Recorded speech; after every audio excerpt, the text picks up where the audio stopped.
Jnanadhwani 90.8 FM ರೇಡಿಯೋದ ಎಲ್ಲ ಕೇಳುಗರಿಗೂ ನಮಸ್ಕಾರ. ವಾರ್ಷಿಕ ಪರೀಕ್ಷೆಗಳು ಹತ್ತಿರ ಬರ್ತಿವೆ. ಇದು ಕೇವಲ ಓದಿನ ಸಮಯವಲ್ಲ, ಮನಸ್ಸನ್ನು ಹತೋಟಿಯಲ್ಲಿಟ್ಟುಕೊಳ್ಳಬೇಕಾದ ಸಮಯವೂ ಹೌದು. ಅನೇಕ ವಿದ್ಯಾರ್ಥಿಗಳಿಗೆ ಪರೀಕ್ಷೆ ಎಂದರೆ ಸಾಕು ಎದೆಯಲ್ಲಿ ನಡುಕ, ಕೈಕಾಲು ಬೆವರಿಕೆ ಅಥವಾ ಓದಿದ್ದೆಲ್ಲ ಮರೆತು ಹೋಗುವ ಆತಂಕ ಎದುರಾಗುತ್ತದೆ. ಈ ಪರೀಕ್ಷಾ ಭಯವನ್ನು ಎದುರಿಸುವುದು ಹೇಗೆ, ಒತ್ತಡವಿಲ್ಲದೆ ಯಶಸ್ಸು ಕಾಣುವುದು ಹೇಗೆ ಎಂಬ ವಿಷಯಗಳ ಕುರಿತು ವಿದ್ಯಾರ್ಥಿಗಳು ಮತ್ತು ಪೋಷಕರೊಂದಿಗೆ ನೇರ ಫೋನ್ ಕಾರ್ಯಕ್ರಮ ನಡೆಸಿಕೊಡಲು ಇಂದು ನಮ್ಮೊಂದಿಗೆ ಸ್ಟುಡಿಯೋದಲ್ಲಿ ಆಪ್ತ ಸಲಹೆಗಾರರಾದ ಶ್ರೀಮತಿ ಶಾಂತಲಾ ಗಣೇಶ್ ಅವರು ಇದ್ದಾರೆ. ಇವರು ಮೈಸೂರಿನವರು. ಮೈಸೂರು ವಿಶ್ವವಿದ್ಯಾನಿಲಯದಲ್ಲಿ MSc ಕೌನ್ಸಿಲಿಂಗ್ ಸೈಕಾಲಜಿ ಓದಿ ನಿಮ್ಹಾನ್ಸ್, ಐಶ್, JSS ಮೊದಲಾದ ವಿವಿಧ ಸಂಸ್ಥೆಗಳಲ್ಲಿ ಕೋರ್ಸುಗಳನ್ನು ಮಾಡಿ ಈಗ ಆಪ್ತ ಸಲಹೆಗಾರರಾಗಿದ್ದಾರೆ.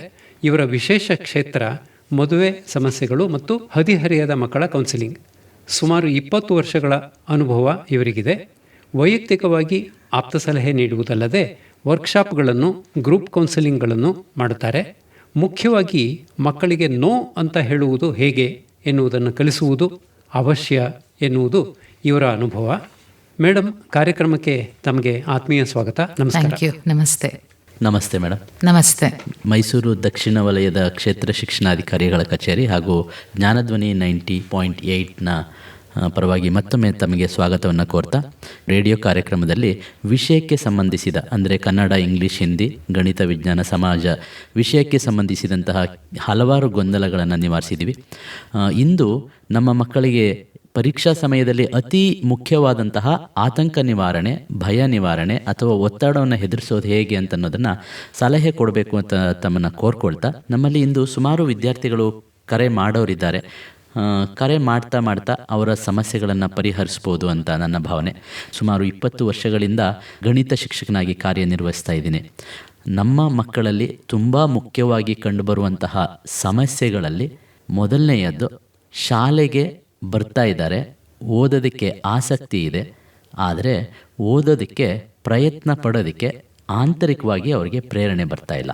ಯಾರೋ ಬೇರೆಯವರು ಅವ್ರಿಗೆ ನೀನು ಓದಬೇಕು ಅಂತ ಹೇಳಬೇಕಾಗಿದೆ.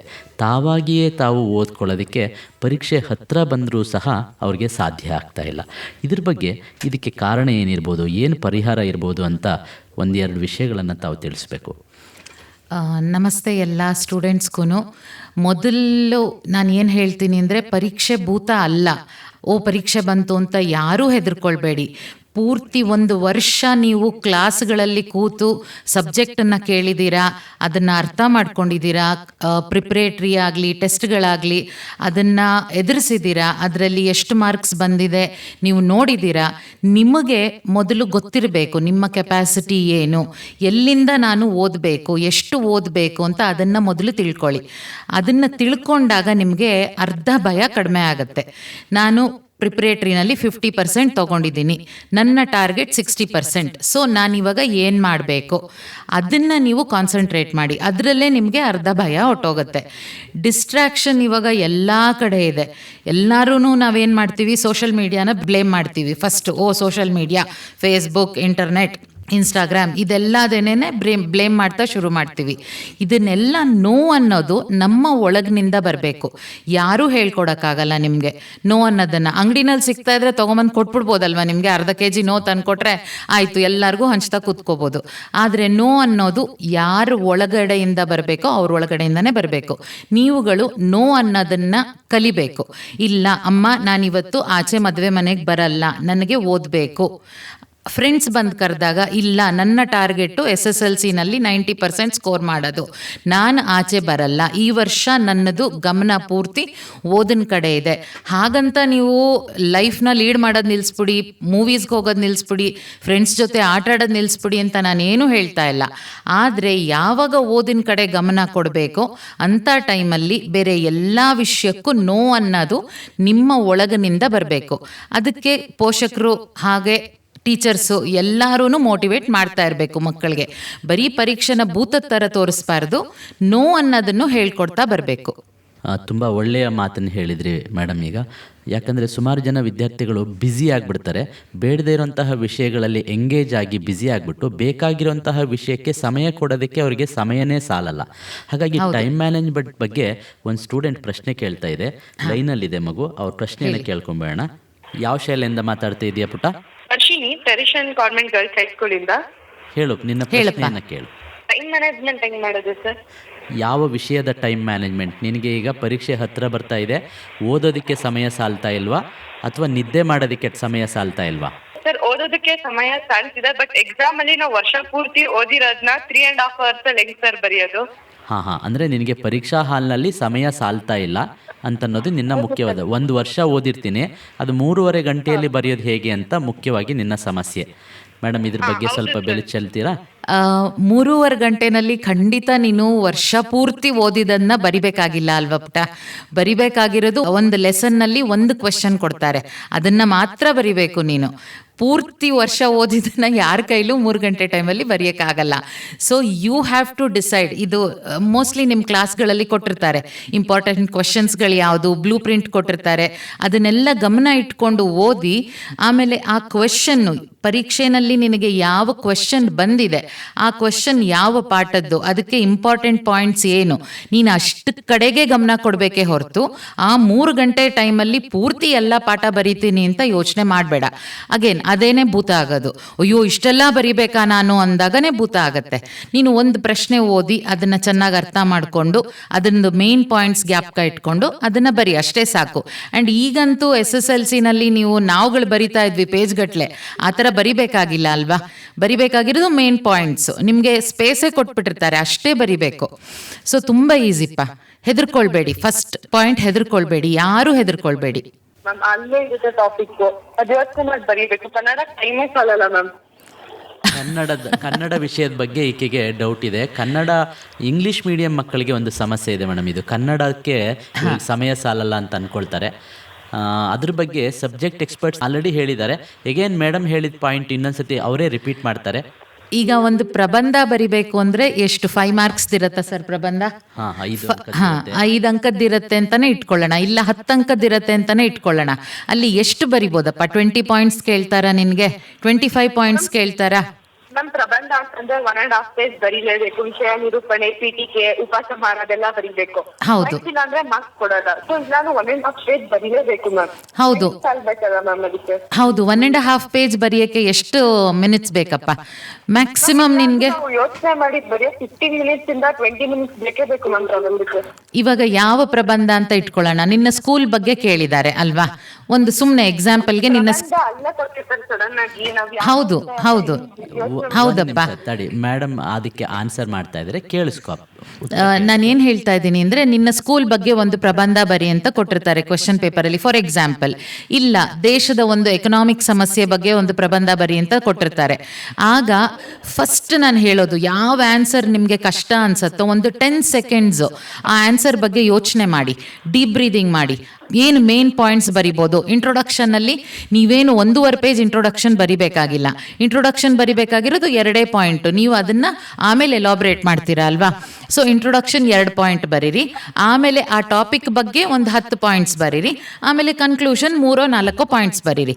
ಆ ಥರ ಡಿವೈಡ್ ಮಾಡಿಕೊಂಡು ನೀನು ಪ್ರಿಪೇರ್ ಆಗಿ ಬಂದರೆ ಎಕ್ಸಾಮ್ಗೆ ಅಲ್ಲಿ ನಿನಗೆ ಭಯ ಆಗಲ್ಲ. ಓಕೆ, ಒಂದು ಪ್ರಬಂಧ ಬಂದಿದೆ, ಇದ್ರ ಬಗ್ಗೆ 2 ಲೈನ್ ಇಂಟ್ರೊಡಕ್ಷನ್ ಬರಿತೀನಿ, 4 ಲೈನ್ ಅದು ಸಬ್ಜೆಕ್ಟ್ ಬಗ್ಗೆ ಬರಿತೀನಿ, ಮತ್ತೆ 3 ಲೈನು ನಾನು ಕನ್ಕ್ಲೂಷನ್ ಬರಿತೀನಿ ಅಂತ ಪ್ರಿಪೇರ್ ಆಗಿ ಬಂದಾಗ ತುಂಬ ಈಸಿಯಾಗಿ ಟೈಮ್ ಮ್ಯಾನೇಜ್ ಆಗುತ್ತೆ. 1.5 ಪೇಜ್ ಬರಿಬೇಕು, ನಾನು ಏನಪ್ಪ ಬರೀಲಿ ಅಂತ ಗಾಬರಿ ಆದರೆ ಮ್ಯಾನೇಜ್ ಆಗಲ್ಲಪ್ಪ ಟೈಮು. ವರ್ಷಿಣಿ, ನಿನ್ನ ಸಮಸ್ಯೆಗೆ ಮೇಡಮ್ ಹೇಳ್ತಾ ಇರೋದೊಂದು ಪಾಯಿಂಟು, ಟೈಮ್ನ ಅಲ್ಲಿ ಡಿವೈಡ್ ಮಾಡ್ಕೋಬೇಕು, ಬೇರೆ ಬೇರೆ ಹಂತಗಳಿಗೆ ಡಿವೈಡ್ ಮಾಡ್ಕೋಬೇಕು. ಇದ್ರ ಜೊತೆಗೆ ನನಗೆ ಒಂದು ಘಟನೆ ಜ್ಞಾಪಕ ಆಗೋದು. ಹುಸೇನ್ ಬೋಲ್ಟ್ ನಮಗೆಲ್ಲ ಗೊತ್ತಿದೆ, 9 ಸೆಕೆಂಡ್ಸಲ್ಲಿ 100 meters ಓಡಿದಲ್ಲ. ಅವ್ರು ಒಂದೇ ದಿನದಲ್ಲಿ ನಾಳೆ 100 meter ರೇಸ್ ಓಡಬೇಕು ಅಂತ ಅವತ್ತು ಎದ್ದು ಓಡಿದರೆ ಖಂಡಿತ ನಮ್ಮ ಥರನೇ 15 ಸೆಕೆಂಡು 20 ಸೆಕೆಂಡ್ ತಗೋಬೇಕಾಗತ್ತೆ. ಆದರೆ ನಿರಂತರವಾಗಿ ಪ್ರಾಕ್ಟೀಸ್ ಮಾಡ್ತಿದ್ರೆ ಮಾತ್ರ ಹುಸೇನ್ ಬೋಲ್ಟ್ಗೆ ವಿನ್ ಆಗೋಕ್ಕಾಗೋದು. ಈಗ ನೀನು ವಿನ್ ಆಗಬೇಕು ಅಂತಂದರೆ ಎಕ್ಸಾಮಿಗೆ ಮೊದಲು ಈ ಪ್ರಬಂಧವನ್ನು 12-15 ನಿಮಿಷದ ಬದಲಾಗಿ 8 ನಿಮಿಷಕ್ಕೆ ಇಳಿಸ್ಕೊಳ್ಳೋದಕ್ಕೆ ಟ್ರೈ ಮಾಡು. ಅದು ಹಿಂದಿನ ದಿನವೇ, ನೀನು ಲಾಸ್ಟ್ ದಿನದಲ್ಲಿ ಹೋಗಿ ಬರೆಯೋಕ್ಕಾಗಲ್ಲ. ಖಂಡಿತ ಮೊದಲೇ ಇದಕ್ಕೆ ಪ್ರಾಕ್ಟೀಸ್ ಮಾಡ್ಕೋ, ಖಂಡಿತ ನೀನು ಹುಸೇನ್ ಬೋಲ್ಟ್ ಆಗೇ ಆಗ್ತೀಯ. ನಿನ್ನಲ್ಲಿ ನಿನಗೆ ವಿಶ್ವಾಸ ಇರಬೇಕು. ಮುಂದಿನ ಪ್ರಶ್ನೆ, ಯಾವ ಶಾಲೆಯಿಂದ ಯಾರು ಮಾತಾಡ್ತಾ ಇರೋದು? ಯಾವ ಶಾಲೆಯಿಂದ? Good morning sir, I am Riyana from Teresian convent girls high school. Yes Riyana. Sir, my doubt was like if we study, if like decide to study something, my mind gets distracted easily, and like I'll do some other things instead of studying. By that, I can't complete the portions which I decided to study that particular day, and by this, I lose much time, and then I'll not finish the portions which I decided to finish. So, like how to to not get distracted easily, and sometimes when there's a lot of questions left at night, I'll decide to study, sir, but then I'll sleep off. I can't keep off. Like if I get sleep, I'll just sleep off, sir, and I didn't get the seriousness. Yes Reyan, ಅರ್ಥ ಆಯಿತು. ನೀನು ಒಬ್ಬಳೇ ಎಲ್ಲ ಈ ಸಮಸ್ಯೆ face ಮಾಡ್ತಿರೋರು, ನಿನ್ನ ಥರ ಲಕ್ಷಾಂತರ ಜನ ಇದ್ದಾರೆ. ಫಸ್ಟ್ ಅರ್ಥ ಮಾಡ್ಕೊ, ಇದು ಕಾಮನ್ ಪ್ರಾಬ್ಲಮ್ಮು, ನಿನಗೂ ಯೂನಿಕ್ ಪ್ರಾಬ್ಲಮ್ ಅಲ್ಲ, common problem. You are a good starter but not a good finisher. ಮೇಡಮ್ಗೆ ಇದ್ರ ಬಗ್ಗೆ ಕೇಳ್ಬೋಣ. ಮೇಡಮ್, ಈ ಮಗು ಪ್ರಶ್ನೆ ಮಕ್ಕಳೇ ಏನಂದರೆ ಡಿಸ್ಟ್ರಾಕ್ಷನ್ ಆಗಬಾರ್ದು ಅನ್ನೋಕ್ಕೆ ನಾವು ಯಾರೂ ಮಿಷಿನ್ ಅಲ್ಲ ಅಲ್ವಾ. ಒಂದು ಸ್ವಿಚ್ ಆಫ್ ಮಾಡಿಬಿಟ್ಟು ಒಂದೇ ಕಡೆ ಫೋಕಸ್ ಮಾಡ್ಕೊಂಡು ಕೂತ್ಕೊಳ್ತೀವಿ ಅಂತ ನಾವು ನಮ್ಮ ಕೈಯಲ್ಲಿ ನಮ್ಮ ಯಾರ ಕೈಲೂ ಆಗಲ್ಲ. ನಮ್ಮ ಥಾಟ್ಸೂ ಬರ್ತಾನೆ ಇರುತ್ತೆ. ಇವತ್ತು ಸೈನ್ಸ್ ಎಕ್ಸಾಮ್ ನಾಳೆ ಇದೆ ಅಂದರೆ ನಾಳೆದ್ದಿರೋ ಇಂಗ್ಲೀಷ್ ಎಕ್ಸಾಮ್ ಬಗ್ಗೆನೂ ನಾವು ಯೋಚನೆ ಮಾಡೋಕ್ಕೆ ಶುರು ಮಾಡಿರ್ತೀವಿ. ಇದು ಎಲ್ಲದೂ ಸಮಸ್ಯೆನೂ ನಮ್ಮ ಕೈಯಲ್ಲೇ ಇದೆ, ನಾವೇ ಸಾಲ್ವ್ ಮಾಡ್ಕೊಳ್ಬೇಕು. ಹೊರಗಡೆಯಿಂದ ಇದಕ್ಕೆ ಯಾರೂ ಏನೂ ಹೆಲ್ಪ್ ಮಾಡೋಕ್ಕಾಗಲ್ಲ. The moment you start getting distracted, you have to tell yourself, ನಾಳೆ ನನಗೆ ಸೈನ್ಸ್ ಎಕ್ಸಾಮ್ ಇದೆ, ನಾನು ಇಂಗ್ಲೀಷ್ ಬಗ್ಗೆ ಯೋಚನೆ ಮಾಡಲ್ಲ, ನಾನು ನಾಳೆದ್ದು ನನ್ನ ಫ್ರೆಂಡ್ಸ್ ಜೊತೆ ವೆಕೇಷನ್ಗೆ ಹೋಗ್ತೀನಿ ಅಥವಾ ಮೂವಿಗೆ ಹೋಗ್ತೀನಿ, ಅದ್ರ ಬಗ್ಗೆ ಯೋಚನೆ ಮಾಡಲ್ಲ ಅಂತ you have to bring back your thoughts in to science. ನಾಳೆ ಇರೋ ಎಕ್ಸಾಮ್ ಬಗ್ಗೆ ಓದಬೇಕು. ಇದನ್ನು ಹೊರಗಡೆಯಿಂದ ನಿಮ್ಮಮ್ಮ ಮಾಡಲಿ, ನಿಮ್ಮ ಪೋಷಕರು ಮಾಡಲಿ, ಖಂಡಿತ ಮಾಡ್ತಾರೆ. ಒಂದು ಸಲ ಮಾಡ್ತಾರೆ, 2 ಸಲ ಮಾಡ್ತಾರೆ, 3 ಸಲ ಮಾಡ್ತಾರೆ. ಆದರೆ ನೀನಾಗೇನೆ ಮಾಡ್ಕೊಳ್ಳದೆ ಹೋದರೆ ಆಗಲ್ಲ. ಇದಕ್ಕೆ ವಿಜುವಲ್ ಏಡ್ಸ್ ಇದೆ. ನಿನ್ನದು ಸಪ್ರೇಟಾಗಿ ರೂಮ್ ಇದೆ ಅಂದರೆ ಅಲ್ಲಿ ಒಂದು ಪೋಸ್ಟರ್ ಮಾಡಿ ಹಾಕ್ಕೊಳ್ಬೋದು. Think of tomorrow, think of one subject ಅಂತ ವಿಜುವಲ್ ಏಡ್ಸ್ ತೊಗೊಳ್ಬೋದು. ಆಮೇಲೆ ಮೊಬೈಲ್ ಸಹಾಯದಿಂದ ಅಲಾರಮ್ ಇಟ್ಕೊಳ್ಬೋದು. ಎವ್ರಿ 20 ಮಿನಿಟ್ಸ್ ಒಂದು ಅಲಾರಮ್ ಬೀಪ್ ಸೌಂಡ್ ಬಂದರೆ you will know that okay, I am getting distracted, I have to come back and study. Distract ಆಗಬಾರ್ದು ಅಂತ. ಇದು ಚಿಕ್ಕ ಚಿಕ್ಕ ಟಿಪ್ಸು. ಇದಕ್ಕಿಂತ ಮೇಜರ್ ಟಿಪ್ಸು ಸದ್ಯಕ್ಕೆ ಬೇಡಪ್ಪ. ಎಕ್ಸಾಮ್ ಇನ್ನೂ 1 ತಿಂಗಳಿರೋದ್ರಿಂದ ನಾನು ಬೇರೆ ಮೇಜರ್ ಟಿಪ್ಸ್ ಹೇಳಕ್ಕೆ ಶುರು ಮಾಡಿದ್ರೆ ಅದೆಲ್ಲ ಕನ್ಫ್ಯೂಷನ್ ಆಗೋಗುತ್ತೆ. Simple tips is basic mobile ಇಟ್ಕೋ. ಮೊಬೈಲಲ್ಲಿ ಯೂಟ್ಯೂಬು, ಇನ್ಸ್ಟಾಗ್ರಾಮ್, ಆಮೇಲೆ ಫೇಸ್ಬುಕ್ ಎಲ್ಲ ಇದ್ರೆ ಅದ್ರ ಕಡೆ ಗಮನ ಹೋಗುತ್ತೆ. ಅಥವಾ ಮನೆಯಲ್ಲಿ ಒಂದು ಅಲಾರಮ್ ಪೀಸ್ ಇದ್ರೆ ಎವ್ರಿ 20 ಮಿನಿಟ್ಸ್ ಒಂದು ಅಲಾರಮ್ ಇಟ್ಕೋ. ಅಲಾರಮ್ ಹೊಡೆದಿದ ತಕ್ಷಣ you should know that whatever I am thinking, I have to come back and study. That is the best thing that you can do now. 20 ನಿಮಿಷಗಳ ಒಂದು break, in fact conditioning ಮಾಡ್ಕೊಂಡು, ಹಾಗೆ ನಾವೇನೇ ನಮ್ಮನ್ನ conditioning ಮಾಡ್ಕೊಂಡಂಗೆ. ಹೌದು sir. ನಮ್ಮ studies ಏನು ತೋರಿಸುತ್ತೆ ಅಂದರೆ 10th ಇಂದ 12th ಮಕ್ಕಳವರೆಗೂ 45 minutes is their concentration level. ಅದ್ರ ಮೇಲೆ ಕಾನ್ಸಂಟ್ರೇಷನ್ ಮಾಡೋದು ಮಕ್ಕಳಿಗೆ ಕಷ್ಟ ಆಗುತ್ತೆ. ಅದಕ್ಕೇ ನಮ್ಮ ಪೀರಿಯಡ್ಸ್ ಎಲ್ಲಾನು they made it in to 45 minutes. ಆಮೇಲೆ ಹೋಗ್ತಾ ಹೋಗ್ತಾ 1 hour ಮಾಡ್ತಾರೆ, 1 hour 20 ಮಿನಿಟ್ಸ್ ಮಾಡ್ತಾರೆ. ಯಾಕಂದರೆ ನಮ್ಗೆ ಆ ಡಿಸ್ಟ್ರಾಕ್ಷನ್ಗಳನ್ನೆಲ್ಲ ಬಿಟ್ಟು ಒಂದು ಸಬ್ಜೆಕ್ಟ್ ಬಗ್ಗೆ ಬರೋಕ್ಕೆ ನಮಗೆ ಆವಾಗ ಏಜ್ ಆಗ್ತಾ ಆಗ್ತಾ ಮೆಚುರಿಟಿ ಬರುತ್ತೆ. ಸೊ ಎವ್ರಿ 20 ಮಿನಿಟ್ಸ್ 45 ಮಿನಿಟ್ಸ್ ಒಂದು ಸಣ್ಣ ಅಲಾರಮ್ ಅಥವಾ ಒಂದು ಸಣ್ಣ ಬ್ರೇಕ್ ತಗೊಂಡು 2 ನಿಮಿಷ ಬೇರೆ ಏನಾದ್ರು ಯೋಚನೆ ಮಾಡಿ, ಅಥವಾ ಬೇರೆ ಕ್ವೆಶ್ಚನ್ ಪೇಪರ್ ತಗೊಂಡು ಬೇರೆ ಇನ್ನೊಂದು ಕ್ವೆಶ್ಚನ್ ತಗೊಂಡು ಮಾಡಿದ್ರೆ ಖಂಡಿತ ಡಿಸ್ಟ್ರಾಕ್ಷನ್ ಕಡಿಮೆ ಆಗುತ್ತೆ. It will help you a lot. ಹಾಗಾಗಿನೇ ನೀವು ಹೇಳಿದ್ರಿ 45 ನಿಮಿಷಗಳ ಪೀರಿಯಡ್ ಇರೋದು ಅದೇ ಕಾರಣಕ್ಕೆ. ಹೌದು ಸರ್, ಹೌದು. ಕಾಲೇಜ್ ಡೇಸ್ಗೆ ಹೋದಾಗ 1 hour ಪೀರಿಯಡ್ಸು, 1.5 hours ಪೀರಿಯಡ್ಸ್ ಎಲ್ಲ ಶುರು ಆಗುತ್ತೆ. ಮತ್ತೆ ಒಂದು ಪ್ರಶ್ನೆ ಇದೆ, ಈ ಪ್ರಶ್ನೆ ಎಲ್ಲಿಂದ ಬರ್ತಾ ಇದೆ ಅಂತ ನೋಡೋಣ. ಪುಟ್ಟ, ನಿನ್ನ ಹೆಸರೇನು, ಯಾವ ಶಾಲೆಯಿಂದ ಮಾತಾಡ್ತಿದ್ಯಾ? ಸರ್, ನಾನು ಚಿರಂತ್ ಅಂತ JSS ಬಾಲಜಗತ್ ಶಾಲೆಯಿಂದ ಮಾತಾಡ್ತಾ ಇದ್ದೀನಿ. ಹಾ ಚಿರಂತ್, ನಿನ್ನ ಪ್ರಶ್ನೆಯನ್ನ ಕೇಳು ಮೇಡಮ್ಗೆ. ಮಾರ್ನಿಂಗ್ ಸ್ಟಡಿ ಮತ್ತೆ ಈವ್ನಿಂಗ್ ಸ್ಟಡಿ ಅನ್ನೋದ್ರ ಬಗ್ಗೆ ನನಗೆ ಪ್ರಶ್ನೆ ಇದೆ. ಯಾವ್ದು ಬೆಟರ್ ಅಂತ? ಸುಮಾರು ಈಗ ನಮ್ಮ ಟೀಚರ್ಸ್ ಅಂದ್ರೆ ನಮ್ಮ ಪೇರೆಂಟ್ಸ್ ಆಗಿರ್ಬೋದು, ಅಥವಾ ನನ್ನ ಸೀನಿಯರ್ಸ್ ಅಥವಾ ನನ್ನ ಕಸಿನ್ಸ್ ಆಗಿರ್ಬೋದು, ಎಲ್ಲ ಮಾರ್ನಿಂಗ್ ಅಥವಾ ಈವ್ನಿಂಗ್ ಅಂತ ಹೇಳ್ತಾರೆ. ಯಾವ್ದನ್ನ ನಾವು ಫಾಲೋ ಮಾಡ್ಬೇಕು ಅನ್ನೋದು ನಂಗೆ ಅರ್ಥ ಆಗ್ತಾ ಇಲ್ಲ ಸರ್. ಬೆಳಗ್ಗೆ ಎದ್ದು ಓದೋದು ಬೆಟರಾ ಅಥವಾ ರಾತ್ರಿ ಹೊತ್ತು ತುಂಬ ಹೊತ್ತಿನ ತನಕ ಓದೋದು ಬೆಟರಾ ಅಂತ ಈ ವಿದ್ಯಾರ್ಥಿಯ ಪ್ರಶ್ನೆ ಇದೆ ಮೇಡಮ್. ಇದಕ್ಕೆ ಒಂದು ಜನರಲ್ ಆನ್ಸರ್ ಕೊಡ್ತೀನಿ ನಾನು. ತುಂಬ ಸ್ಪೆಸಿಫಿಕ್ ಆನ್ಸರ್ ಕೊಡೋದು ಕಷ್ಟ. ಇದೊಂದು ತುಂಬ ವಾಸ್ಟ್ ಸಬ್ಜೆಕ್ಟು. ನಿನಗೆ ಬೆಳಗ್ಗೆ ನಿದ್ದೆ ಬರುತ್ತಾ, ರಾತ್ರಿ ಬೇಗ ನಿದ್ದೆ ಬರುತ್ತಾ, ಅದನ್ನೆಲ್ಲ ಸ್ಪೆಸಿಫಿಕ್ ಆಗಿ ಇಂಡಿವಿಜುವಲ್ ಸ್ಪೆಸಿಫಿಕ್ ಆಗಿ ಹೇಳಬೇಕಾಗತ್ತೆ. ಆದರೆ ಜನರಲಿ ನಾನು ಏನು ಹೇಳೋದು ಅಂದರೆ, ಬೆಳಗ್ಗೆ ಹೊತ್ತು ಎದ್ದಾಗ ನಿಮ್ಮ ಮನೆಯಲ್ಲಿ ನಿನ್ನ ಜೊತೆ ನಿಮ್ಮ ತಾಯಿ ಅಥವಾ ತಂದೆ ಎದ್ದಿರ್ತಾರಾ, ಅವ್ರು ಕೆಲಸ ಮಾಡ್ತಾ ಇರ್ತಾರ, ಅವಾಗ ನಿನಗೆ ಒಬ್ರು ನನ್ನ ಜೊತೆ ಇದ್ದಾರೆ, ನಾನು ಓದಬಹುದು ಅಂತ ನಿನಗೆ ಒಂದು ತೃಪ್ತಿ ಸಿಕ್ಕಿದ್ರೆ ಆ ಟೈಮಲ್ಲಿ ಓದು. ಇಲ್ಲ ರಾತ್ರಿ ಹೊತ್ತು ನಿಮ್ಮ ತಾಯಿ ನಿಮ್ಮ ತಂದೆ ನಿನ್ನ ಜೊತೆ ಕೂತ್ಕೊಂಡು ಹೆಲ್ಪ್ ಆಗುತ್ತೆ ಅಂದರೆ ರಾತ್ರಿ ಟೈಮ್ ಓದು, ಏನೂ ತೊಂದರೆ ಇಲ್ಲ. ಬೆಳಗ್ಗೆ ಓದಿದ್ರೇನೆ ನಿನಗೆ 100/100 ಬರುತ್ತೆ, ಅಥವಾ ರಾತ್ರಿ ಓದಿದ್ರೇನೆ 100/100 ಬರುತ್ತೆ ಅಂತ ಏನೂ ಇಲ್ಲ. ನಿನಗೆ ಡಿಸ್ಟ್ರಾಕ್ಷನ್ ಆಗದೆ ನೀನು ಸ್ವಂತ ಕೂತು ಕಾನ್ಸಂಟ್ರೇಟ್ ಮಾಡಿ ಓದೋದು ಯಾವಾಗ ಈಸಿ ಆಗುತ್ತೆ ಆವಾಗ ಓದ್ಬೋದು. ಬೆಳಗ್ಗೆಯಿಂದ ಹೆಲ್ಪ್ ಆಗುತ್ತೆ, ಸಂಜೆಯಿಂದ ಹೆಲ್ಪ್ ಆಗುತ್ತೆ ಅಂತ ಯಾವುದು ಸ್ಪೆಸಿಫಿಕ್ ಇಲ್ಲ. ಕೆಲವ್ರಿಗೆ ಬೆಳಗ್ಗೆ ಎದ್ದು ಓದೋದು ತುಂಬ ಸುಲಭ. ನನ್ನ ಮಗಳು ಈಗ ಕಂಪ್ನಿ ಸೆಕ್ರೆಟರಿ ಟ್ರೈನಿಂಗ್ ತಗೊಳ್ತಾ ಇದ್ದಾಳೆ.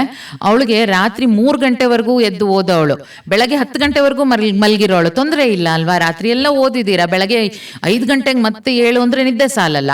ಸೊ 10 ಗಂಟೆಗೆ ಎದ್ದು ಮತ್ತೆ ಓದೋಳು. ಅದೇ ಮಾಡಬೇಕು ಅಂತ ಏನಿಲ್ಲ, ನಿನ್ನ ಕಂಫರ್ಟ್ ಝೋನ್ ನೀನು ಅರ್ಥ ಮಾಡ್ಕೊಳ್ಬೇಕು. ಅರ್ಥ ಮಾಡ್ಕೊಂಡು ಅದ್ರ ಪ್ರಕಾರ ಮಾಡು, ತುಂಬ ಸುಲಭ ಆಗತ್ತೆ.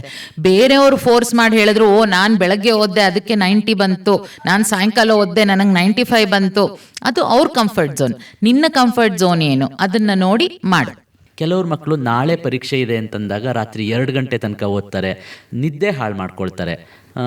ಎಷ್ಟು ಸಮಯ ಅವರು ನಿದ್ದೆ ಮಾಡಬೇಕು? ಆ್ಯಕ್ಚುಲಿ ಎಕ್ಸಾಮ್ ಹತ್ತತ್ರ ಬರ್ತಿದ್ದ ಹಾಗೇನೆ ಪರೀಕ್ಷಾ ದಿವಸ ಆತಂಕಕ್ಕೆ ಒಳಗಾಗ್ಬಿಡ್ತಾರೆ ನಿದ್ದೆ ಮಾಡದೆ. ಹೌದು ಸರ್, ಅವರು ಆತಂಕಕ್ಕೆ ಒಳಗಾಗ್ತಾರೆ. ಮತ್ತೆ ತಂದೆ ತಾಯಿಗಳು, ಅಯ್ಯೋ ನನ್ನ ಮಗ ಮಲ್ಗೆ ಇಲ್ಲ, ನಾಳೆ ಬೆಳಗ್ಗೆ ಎಕ್ಸಾಮ್ಗೆ ಹೋದಾಗ ಅವನಿಗೆ ತೂಕಡಿಕೆ ಬಂದ್ಬಿಡುತ್ತೆ, ನಿದ್ದೆ ಬಂದ್ಬಿಡುತ್ತೆ, ಎಕ್ಸಾಮ್ ಹಾಲಲ್ಲಿ ನಿದ್ದೆ ಮಾಡಿಬಿಟ್ರೆ ಏನು ಮಾಡೋದು, ಆ ಥರ ಎಲ್ಲ ಕ್ವೆಶ್ಚನ್ ಇರುತ್ತೆ.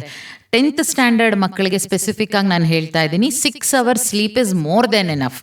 ನಿಮ್ಮ ಎಕ್ಸಾಮಿನೇಷನ್ ಟೈಮ್ನಲ್ಲಿ ನಿಮಗೆ ಹೇಗೂ ಆತಂಕ ಇರುತ್ತೆ, ಪ್ರೆಷರ್ ಇರುತ್ತೆ, ಎಲ್ಲ ಇರುತ್ತೆ. ಸೊ 6 ಗಂಟೆ ಟೈಮ್ ನೀವು ಚೆನ್ನಾಗಿ ನಿದ್ದೆ ಮಾಡಿದ್ರೆ ಬೇಕಾದಷ್ಟು ಸಾಕು. ಆ 6 ಗಂಟೆ ಟೈಮು ನೀವು ನೈಟ್ 4 hours ಮಾಡಿ, ಮಧ್ಯಾಹ್ನ 2 hour ಮಾಡಿ ಸಾಕು, healthy. This is only for 10 or 15 days. ನಾನು ಇದನ್ನು ತಿಂಗಳಾನ್ಗಟ್ಲೆ ಮಾಡಿ ಅಂತ ಹೇಳ್ತಾ ಇಲ್ಲ. ತಿಂಗಳಾನ್ಗಂಟ್ಲೆ ನೀವು SSLC ಬಂದಾಗಿಂದ ಶುರು ಮಾಡಿದ್ರೆ 7 to 8 hours is healthy sleep. ಅಷ್ಟು ಸಾಕು, ಎಲ್ಲ ಮಕ್ಕಳಿಗೂ ಅಷ್ಟು ಸಾಕು. ಬಟ್ ಈಗ ಅಥ್ಲೀಟ್ಸ್ ಇರ್ತಾರೆ, ಅಥ್ಲೆಟಿಕ್ಸ್ ಮಾಡ್ತಾ ಇರ್ತಾರೆ, ಅದ್ರ ಜೊತೆ ಓದ್ತಾ ಇರ್ತಾರೆ, ಅಂಥ ಮಕ್ಕಳಿಗೆ ಇನ್ನು 1 hour ಜಾಸ್ತಿ ಆಗ್ಬೋದು. ಇದನ್ನು ಅಡ್ಜಸ್ಟ್ ಮಾಡ್ಕೊಳ್ಬೋದು. ನಮ್ಮ ಬ್ರೈನ್ನ ನಾವು ಟ್ರೈನ್ ಮಾಡ್ಬೋದು. ಅದನ್ನು ನೀವು 10th ಸ್ಟ್ಯಾಂಡರ್ಡ್ ಶುರು ಆದಾಗಿಂದ ಟ್ರೈನ್ ಮಾಡೋಕ್ಕೆ ಶುರು ಮಾಡಬೇಕು, ಅವಾಗ ಸುಲಭ ಆಗತ್ತೆ. ಆಯ್ತಪ್ಪ, ಈಗ ಮುಂದಿನ ಪ್ರಶ್ನೆ. ಹೇಳು, ನಿನ್ನ ಪ್ರಶ್ನೆಯನ್ನ ಬೇಗ ಕೇಳ್ಬಿಡು, ಯಾಕಂದ್ರೆ ಕರೆಗಳು ಸುಮಾರು ಬರ್ತಾ ಇದೆ. ಓಕೆ ಸರ್, ಈಗ ಸ್ಟಡಿ ಹಾಲಿಡೇಸ್ ಟೈಮಲ್ಲಿ ಆಗಿರ್ಬೋದು, ಇವಾಗ್ಲೂ ಸಹ ಓದುವಂತ ಸಂದರ್ಭದಲ್ಲಿ ಸುಮಾರು ಕಡೆ ನಮ್ಗೆ ಮೈಂಡ್ ಡಿಸ್ಟ್ರಾಕ್ಟ್ ಆಗ್ತಾ ಇದೆ. ಅಂದ್ರೆ ಲೈಕ್ ಈಗ ಮೊಬೈಲ್ ದೂರನೇ ಇರುತ್ತೆ, ಬಟ್ 10 ನಿಮಿಷ ನೋಡ್ಬಿಡೋಣ ಆತರ ಫೀಲಿಂಗ್ಸ್ ಬರುತ್ತೆ. ಸೊ ಆಗ ನಮ್ಗೆ ಡಿಸ್ಟ್ರಾಕ್ಟ್ ಆಗಿ ಹೋಗ್ತೀನಿ, ಓದೋದ್ರಿಂದ ದೂರ ಆದಂಗ ಆಗುತ್ತೆ. ಅವಾಗ ಹೆಂಗ್ ಕಂಟ್ರೋಲ್ ಮಾಡ್ಬೋದು, ಅಥವಾ ಏನ್ ಅದಕ್ಕೆ ಒಂದು ಸೊಲ್ಯೂಷನ್ ಏನು ಅಂತ ಗೊತ್ತಾಗ್ತದೆ. ಇದೊಂದು ತುಂಬಾ ವಿದ್ಯಾರ್ಥಿಗಳಿಗೆ ಕಾಡುವಂತಹ ಸಮಸ್ಯೆ ಮೇಡಮ್.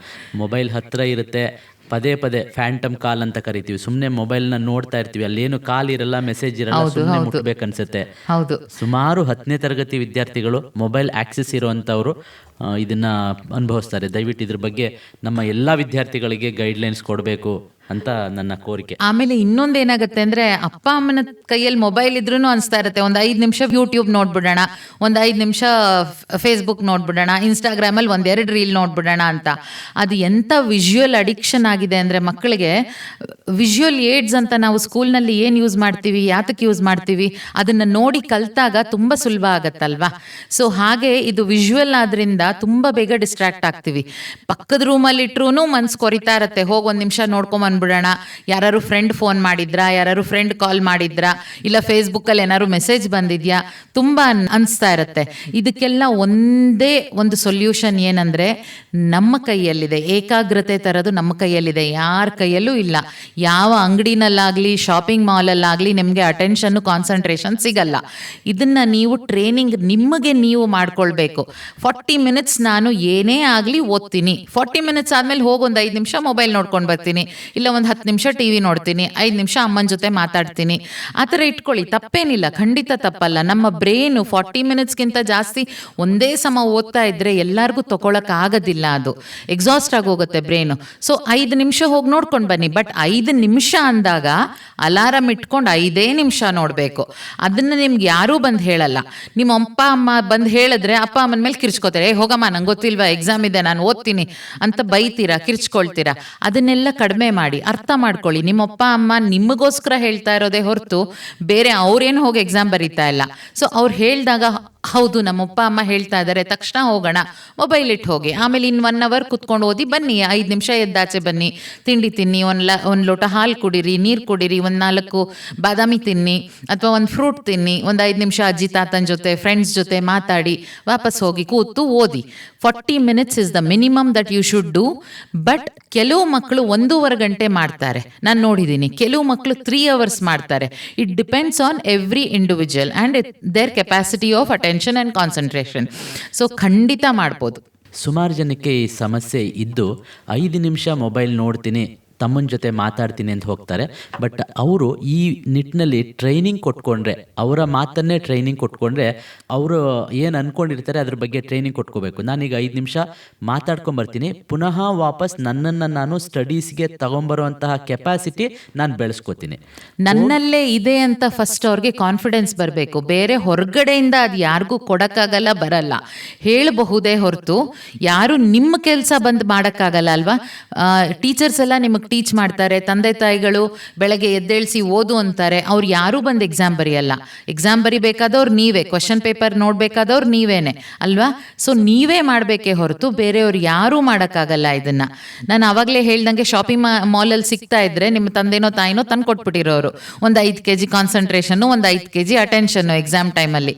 ಅದು ಯಾವುದೂ ಅವೈಲೇಬಲ್ ಇಲ್ಲ. We have to train ourselves to do it. ಮತ್ತೊಂದು ಪ್ರಶ್ನೆ ಇದೆ, ಯಾರು ಮಾತಾಡ್ತಾ ಇರೋದು, ಎಲ್ಲಿಂದ? ದೀಕ್ಷಿತಾ, ಯಾವ ಶಾಲೆ ನಿಂದು? ಕನ್ನಡ ವಿಕಾಸ. ಮೊಬೈಲನ್ನು ಹತ್ರ ಇಟ್ಕೊಬಿಟ್ಟು ಸರ್, ಕನ್ನಡ ಕ್ವಶನ್ಸ್ಗೆ ಅಷ್ಟೇ ಆನ್ಸರ್ ಅಂತ ಬರೆಯೋದಕ್ಕಾಗಲ್ಲ ಸರ್. ನಾವು ಎಷ್ಟೇ ಬರೆದ್ರು ಇನ್ನೂ ಆನ್ಸರ್ ಇದೆ ಅಂತ ಅನ್ಸುತ್ತೆ. ಇದನ್ನೆಲ್ಲ ಏನಂದರೆ, ನೀವು ಒಂದು ಕೆಲಸ ಮಾಡಿ, ನಾನೊಂದು ತುಂಬ ಇಂಪಾರ್ಟೆಂಟ್ ಟಿಪ್ ಕೊಡ್ತೀನಿ. ನಾನು ಇದನ್ನು ಸುಮಾರು ಒಂದು 15 ವರ್ಷದಿಂದ ತುಂಬ ಮಕ್ಕಳ ಮೇಲೆ ಯೂಸ್ ಮಾಡಿದ್ದೀನಿ. ಆ ಮಕ್ಕಳು 35 ಬರಲ್ಲ ಅನ್ನೋ ಮಕ್ಕಳುಗಳಿಗೆ 50 ಮಾರ್ಕ್ಸ್ವರೆಗೂ ಬಂದಿದೆ. ಏನು ಮಾಡ್ಬೋದು ಅಂದರೆ, ಫ್ರೆಂಡ್ಸ್ ಜೊತೆ ಈಗ ಫೋನನ್ನು ನಾವು ಎಷ್ಟು ಪಾಸಿಟಿವ್ ಆಗಿ ಯೂಸ್ ಮಾಡ್ಬೋದು ನೋಡಿ. ಫೋನ್ನ ಎಲ್ಲರೂ ಬೈತಾರೆ, ಇದು ಸೋಷಲ್ ಮೀಡಿಯಾ ಆಯಿತು, ಇಂಟರ್ನೆಟ್ ಆಯಿತು, ಫೇಸ್ಬುಕ್ ಆಯಿತು ಅಂತ ಬೈತಾರೆ. ಬಟ್ ಫೋನನ್ನು ನೀವು ಎಷ್ಟು ಚೆನ್ನಾಗಿ ಬಳಸ್ಬೋದು ಅಂದರೆ, ಒಂದು ಫ್ರೆಂಡ್ಗೆ ಫೋನ್ ಮಾಡಿ ನೀವಿಬ್ಬರು ಒಬ್ರನ್ನೊಬ್ರು ಕ್ವೆಶ್ಚನ್ಗಳನ್ನ ಕೇಳಿ, ಎಷ್ಟು ಆನ್ಸರ್ ಬರಿಬೋದು, ಎಷ್ಟು ಪಾಯಿಂಟ್ಸ್ ಬರಿಬೋದು ಡಿಸ್ಕಸ್ ಮಾಡಿ ಫೋನಲ್ಲಿ. ಎವ್ರಿ 40 ಮಿನಿಟ್ಸ್, ನಾನು ಇವಾಗ ಮುಂಚೆನೇ ಹೇಳ್ದಂಗೆ 40 ಮಿನಿಟ್ಸ್ ಒಂದು ಸಬ್ಜೆಕ್ಟ್ ಬಗ್ಗೆ ಓದಿದ್ರಿ, ಆಮೇಲೆ 10 ಮಿನಿಟ್ಸ್ ಟೈಮ್ ತೊಗೊಳ್ಳಿ, ಆ ಸಬ್ಜೆಕ್ಟ್ ಬಗ್ಗೆ ನಿನ್ನ ಒಂದು ಫ್ರೆಂಡ್ಗೆ ಫೋನ್ ಮಾಡಪ್ಪ, ಕ್ವಶನ್ ಕೇಳು, ಅವಳು ಕ್ವಶನ್ ಕೇಳಿ, ನಿನ್ನ ಓರಲಿ ಇಬ್ಬರು ಪ್ರಿಪೇರ್ ಆಗ್ತೀರಾ. ನೀವು ಓರಲಿ ಹೇಳಿದಾಗ ನೀವು ಆನ್ಸರ್ ಎಷ್ಟು ಚೆನ್ನಾಗಿ ಪ್ರಿಪೇರ್ ಆಗಿದ್ದೀರಾ, ಎಷ್ಟು ಪಾಯಿಂಟ್ಸ್ ನಿಮಗೆ ಗೊತ್ತು, ಮುಂದಕ್ಕೆ ಎಷ್ಟು ಓದ್ಬೋದು ಎಲ್ಲ ನಿಮಗೆ ಗೊತ್ತಾಗುತ್ತೆ. ಓರಲ್ಲಾಗಿ ಆನ್ಸರ್ ಕ್ವೆಶನ್ ಮಾಡೋದು ತುಂಬ ಇಂಪಾರ್ಟೆಂಟು. ಟೀಚರ್ಸ್ ಕೇಳ್ತಾ ಇದ್ದರೆ ದಯವಿಟ್ಟು ನಾನು ನಿಮ್ಮನ್ನೆಲ್ಲ ಏನು ರಿಕ್ವೆಸ್ಟ್ ಮಾಡ್ಕೊಳ್ಳೋದು ಅಂದರೆ, ಪೇರೆಂಟ್ಸ್ ಬಂದಾಗ ಪ್ಲೀಸ್ ಪೇರೆಂಟ್ಸ್ಗಳಿಗೆ ಹೇಳಿ, ಒಂದು 15 minutes, especially when it is 1 month 2 months ಇದೆ ಎಕ್ಸಾಮ್ಗೆ ಅನ್ನುವಾಗ, ಒಂದು 15 ಮಿನಿಟ್ಸು ಮಕ್ಕಳನ್ನ ಕೂರಿಸ್ಕೊಂಡು ಎವ್ರಿ ಡೇ ಓರಲ್ ಮಾಡಲಿ. ಕ್ವಶನ್ ಆನ್ಸರ್ ಕೇಳಲಿ, ಪ್ರಬಂಧ ಯಾವುದೋ ಒಂದು ಟಾಪಿಕ್ಕು, ಒಂದು 5 ಪಾಯಿಂಟ್ಸ್ ಹೇಳಪ್ಪ ಒಂದು ಬುಕ್ ಬಗ್ಗೆ, 5 ಪಾಯಿಂಟ್ಸ್ ಹೇಳಪ್ಪ ಚೇರ್ ಬಗ್ಗೆ, 5 ಪಾಯಿಂಟ್ಸ್ ಹೇಳಪ್ಪ ಟೇಬಲ್ ಬಗ್ಗೆ.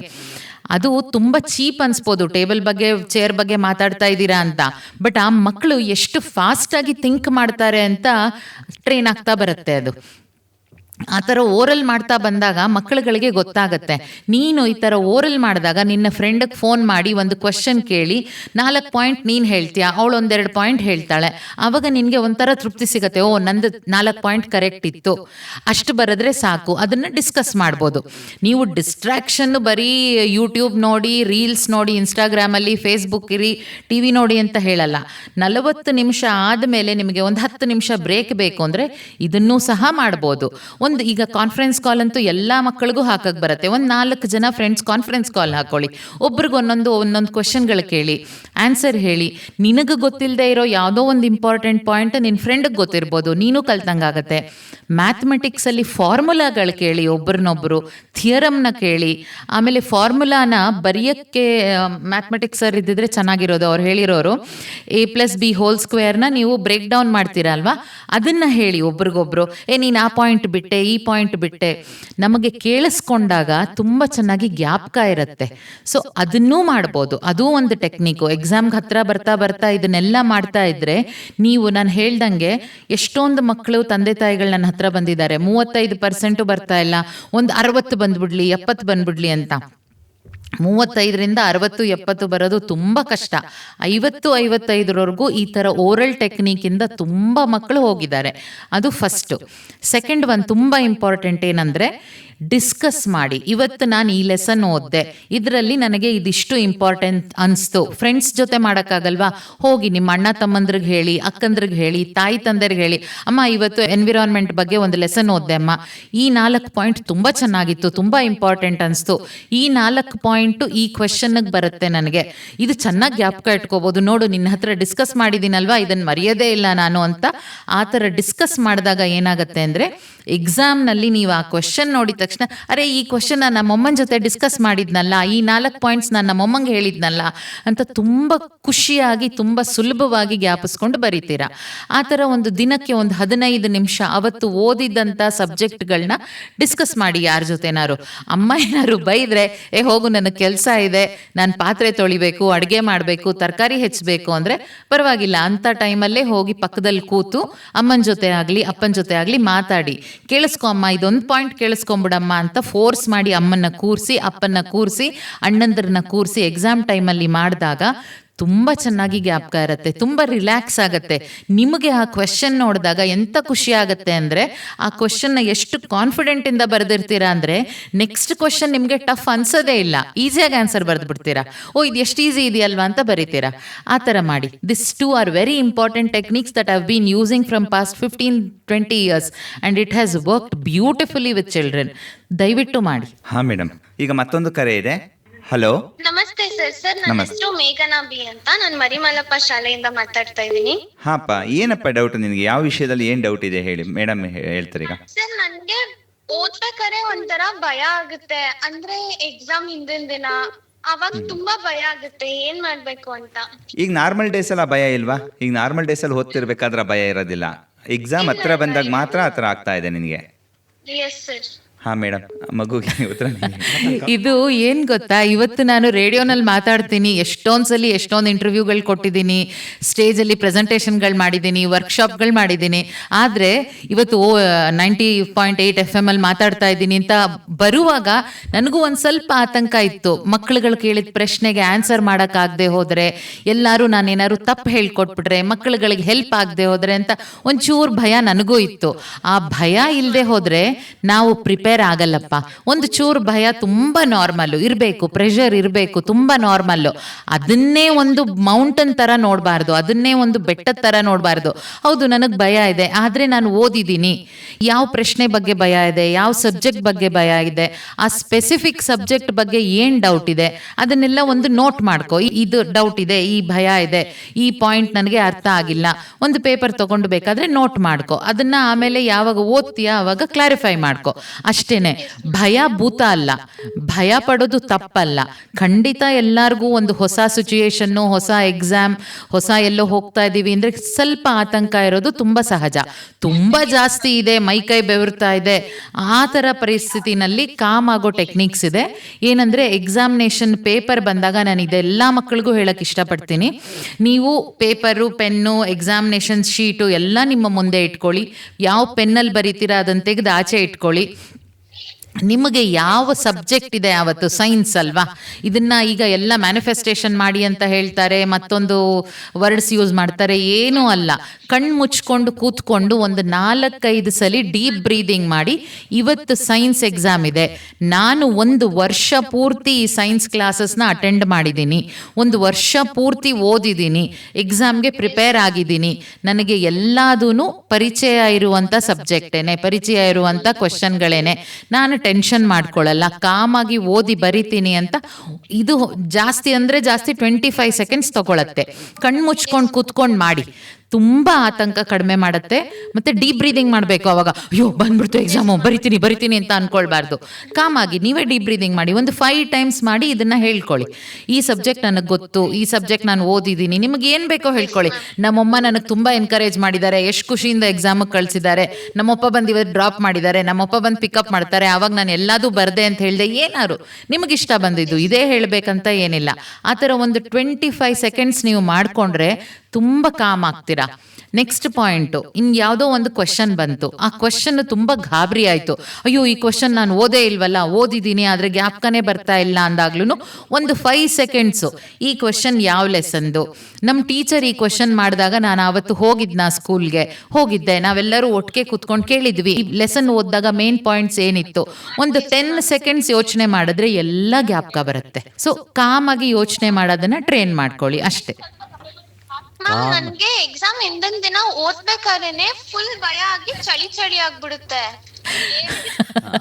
ಇದು ಮೇಡಮ್ ನನಗನ್ನಿಸ್ತಾ ಹಾಗೆ ಚಳಿ ಅಲ್ಲ, ಇದು excitement. You feel that excitement. ಇಡೀ body response to the new situation, starts responding to the new situation. Adrenaline ಅಂತೀವಲ್ಲ ಸರ್, ಅದು ಹೌದು.